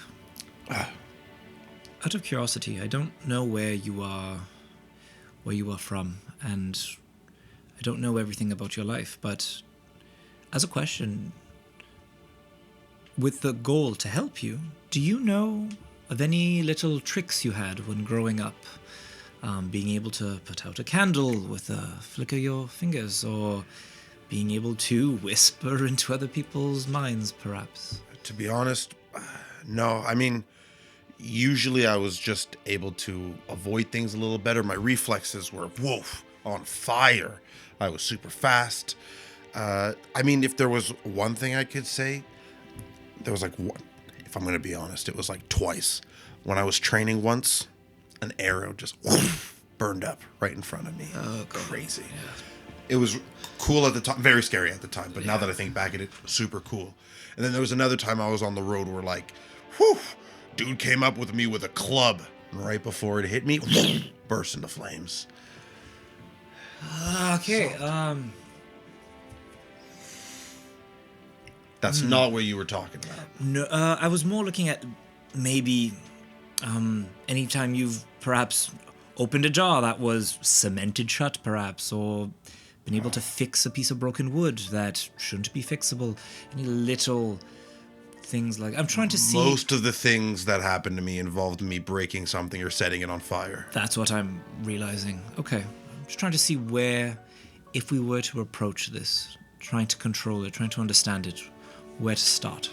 The opposite of fire is water, so I was thinking maybe we could start there. That's a very interesting point that you bring up. When I reached for you and channeled to bring forth your life force, I heard that we are mainly constituted of water. Our bodies are full of it. And so when I focused on the one power, I wanted to make sure that your body had the right amount of water in it and was the right temperature, and to give you all the proper conditions for you to come back from the place you were going. That is how I was able to help mend your wounds and bring you back from the brink. That was water? As a note, it's not just water. It's not just water. No. And this is a trick that confounds many, and really mostly the yellows only really master. But it's a tricky mix of water, of course, for the reasons that you've explained. Spirit is a key component in healing, and oddly, air plays a factor as well. Perhaps to get new breath into one's lungs. You're not that experienced with healing, but you know that it is a combination of those three. As a note to what I was saying, I also focused on the spirit forces and air to breathe new breath into. Back up just You're right. You know steps. We were on fire, Yeah. water. Those are two very You distinctive slipped ones. one in there. I did, yeah, okay. And we're going to spend the next 15, 20 minutes Yeah, explaining to thank him you. the notions of elements. And this really does strike true. I mean, the elements, that much checks out. You know that when you told Larry to kneel, I mean, you were assuming that it was just out of fear for how sick you made the wind go. But the thing that does strike you as odd, the thing that you couldn't put a finger on, the thing that you couldn't necessarily explain how it felt, is the idea that there is a fifth element of spirit. And that somehow that is, I mean, of course, if the one power is something that you channel with your like essential force, then it would make sense that an extension of your spirit is part of that. And you start to think of the times that you've perhaps been able to extend out your senses and try and sense if there's something foul, some sort of dark shadow spawn around. If you've been able to heal, if you've been able to tell your brother kneel, and you realize that there is, and you almost feel it like in retrospect, with the benefit of hindsight, you see how this channeling made sense. I always thought channeling was really from this one power. But there's like 5 different powers that make it, and we just use 1 or 2 of them. The one power surges through all 5 of these. And mastering each one will allow you to do different things. I'm still learning. I'm gonna be honest. Yes. Spirit seems like the best. I'm going to be honest, it's the one that I seem to have the most of a grasp on, but it's not necessarily the case depending on the situation. It's not spirit that broke down that last little troop of archers before we left. Depending, it broke their spirits. That's a fair point. And it wasn't fire. Wasn't fire that brought you back to life, apparently. That's correct. A very interesting, astute observation. Yeah. You'll see that these different elements can help you do different things. And I'm hoping that this conversation will then be able to be a base to other conversations. I was gonna say, I feel like it's about this time that you all made the very difficult mistake of leaving Tal alone too long. Yeah. Yes. Tal started bored now, and literally jumps out of the crow's nest with a rope tied around her. Go woo! Aren't you busy? Great. Roll a channeling up d20. there? Sorry. Roll a d20. Absolutely. I grabbed the wrong one. Oh no! All right, natural 18. The rope doesn't break. Awesome. But you quickly realize the error of your plan is that you didn't tie a great length of rope, so you're kind of just like dangling in space. And you're trying to get momentum to swing yourself back to the pole leading up to the crow's nest, but the rocking of the ship is making it weird, and you're kind of just hung up, and they're all having these serious conversations. Leroy's looking for the horizon, and you're kind of just hanging there. I'm going to, for the purposes of wrapping this up, I'm going to say Lior gets to bed pretty early, and so you resolve to have that conversation with Lior tomorrow. But at some point during the night while you guys are taking your watches, you get shaken awake for your watch, and while you are doing your watch, you see that one of the ropes coming down from the crow's nest is seemingly frayed and strained. And the one that was just swung on. Yes, thank you. And as you go to mend it, you feel this like cold tingle in your pouch, and you realize that is where you had placed the necklace. And you realize maybe that's why you were drawn to see it, that there's some sort of resonance with the power with this necklace. In that, during my watch, or near the end of the night, I would probably have tried to investigate the necklace further, understand it, not playing around with it. Yeah. Just trying to see it better. And I would have also attempted to reach out to Adelaide Sedai afterwards. Certainly. So you're still parsing through that connection and that weave throughout the night. We're not going to bother marking off a spell slot for that. Roll me an Arcana check.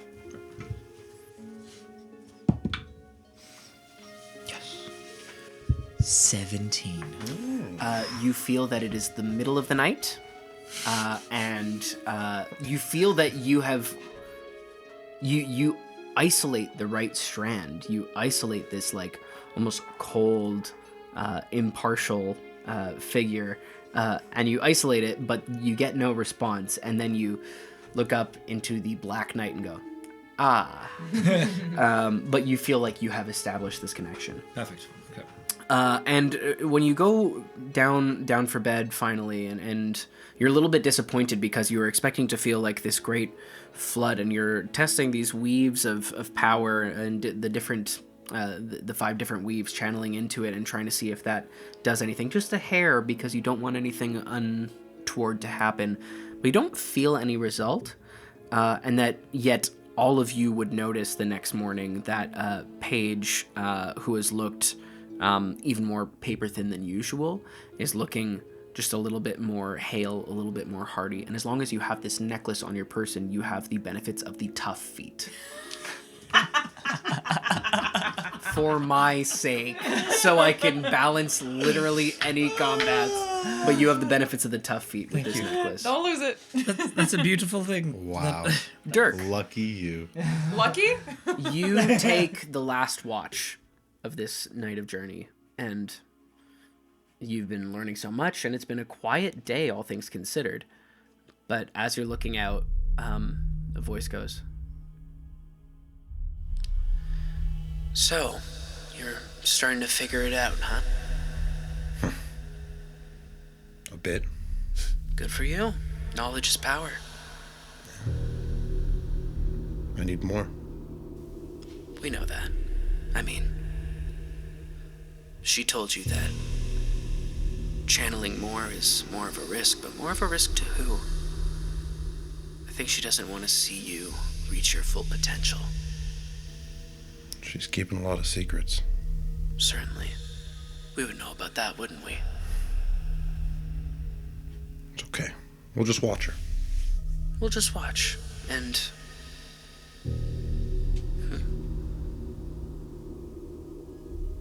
Now that you're knowing a bit more about me, I think you can see the ways that I've helped you so far.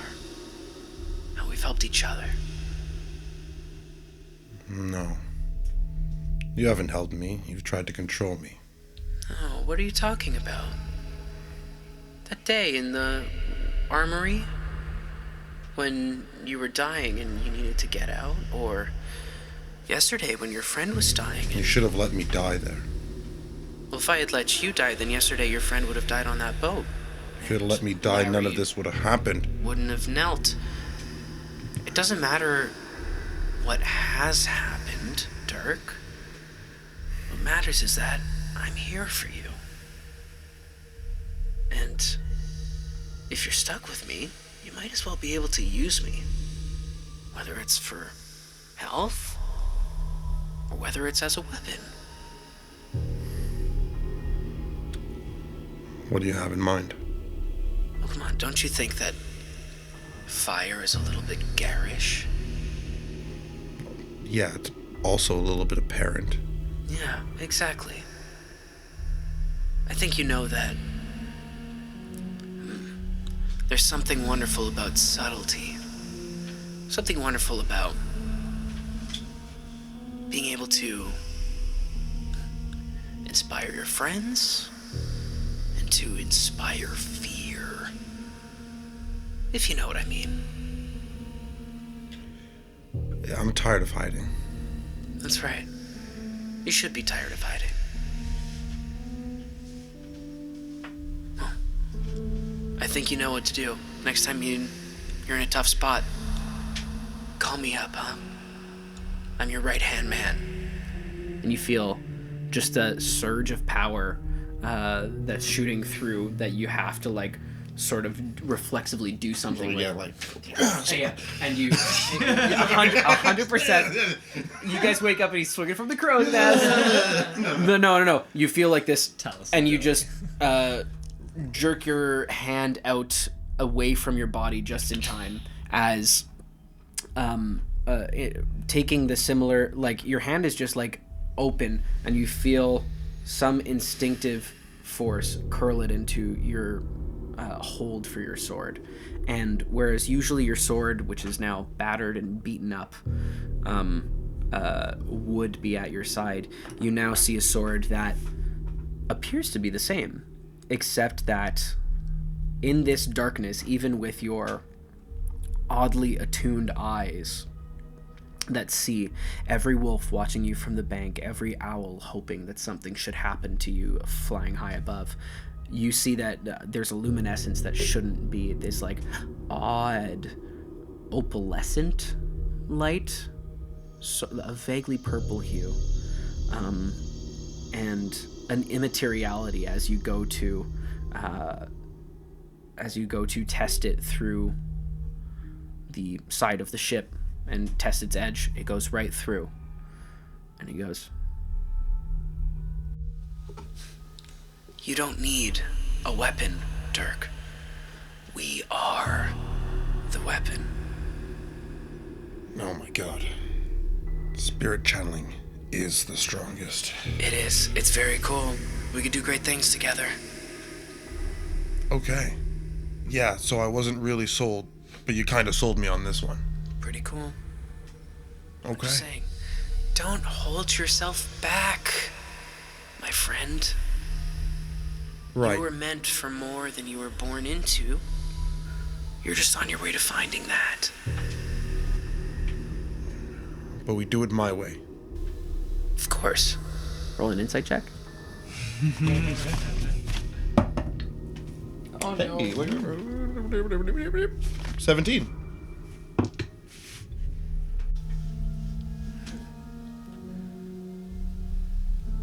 Who's to say that we can't both see things the same way at some point, right? Sure. But I'll say, like, in a way that I hope the voice, which I assume can hear me or feel the same things I'm feeling, feels that, like, yeah, I know what you are, you know what I am, we're starting the struggle. Yeah. Put that away, you don't want your friends to see you. And you hear the cabin door start to open. Oh, yeah, and almost like instinct, as if I, like, it was my second nature, I just put it away, just trusting it. Yeah, and you go to, like, you trust it, and so you just drop it over the side of the ship and you see it dissipate before it hits the water. As morning comes and Lior is blearily rubbing his eyes and saying, you wanted to talk to me about something, but you get a sense that you have a greater grasp on how you can use a situation that you have not looked for aiding the person who you have trained to be. And as you get set to make your final approach, because you had, in spite of the holes in the hull and whatever, you made pretty good time, and you'll get to Moorburn quite shortly on this next day, as we're gonna call it right there. Oh, yeah. And Zach, Oh, yes. once per What day, do I get? once per day, you can cast the Shadow Blade spell. I don't think I've ever heard of that. That's It's pretty dope. really cool. Yeah? It's one of my favorite cool spells. So I think I'll be casting it once per day. Right. I think so, because I think it's technically like a spell slot that I don't even think you have. But like, yeah, you can cast it once per day. Yeah. Nice. Well, Awesome. So cool. Listen, I after the last couple of games we had, I felt like that was needed. Just a regroup. That was really good. just a make an in-joke about blaming everything on someone. That was awesome. Thanks, guys. That was good. Thank you, Brad. Thanks, guys. That little gift gave me 3 times more HP than the level up. That was fantastic. You and I are at the exact same HP now. Yeah. He still has more than twice than us. He does. Oh my god. 12 You health? were, I guess, 86 and he's 87 or something like Yeah. that? That's insane. Yep, that's exactly Did you that. gain 12? I gained 12. Yeah. 12, yeah. Two per level. Yeah. 43. But you're Quite- a savant now, so that's good. Yeah, baby. Yeah. Quite frankly, that was so needed for me. Because I was afraid of throwing anything at you. Bradley's like, this is a gift to self. That smite that I did last combat Yeah. kills her. Yes. And that wasn't even a crit, I don't think. No. Nope. Standard one puts me down in 1. Yeah. Yeah. One Yeah. and Big done. time. Big time. But hey, we all got some things. Lior still rocking that entangle. It just You're came gonna up. say- It just came up super early and was relevant. So I was like, all right, it's happening now. Hey. And it bit me in the ass. That's all for today. Thank you so much for watching. If you want to find out what happens when their investigation hits the shores of the town of Moorburn and eventually the gates of Stedding Jinsoon for 3 of these folks' first foray into a steading, you could tune in next Tuesday at 7 p.m. Eastern Standard Time with the podcast format shortly following that on Wednesday morning. Until then, I have been Brad, and this has been Who's Taking Watch? The Dragon's Might. Bye!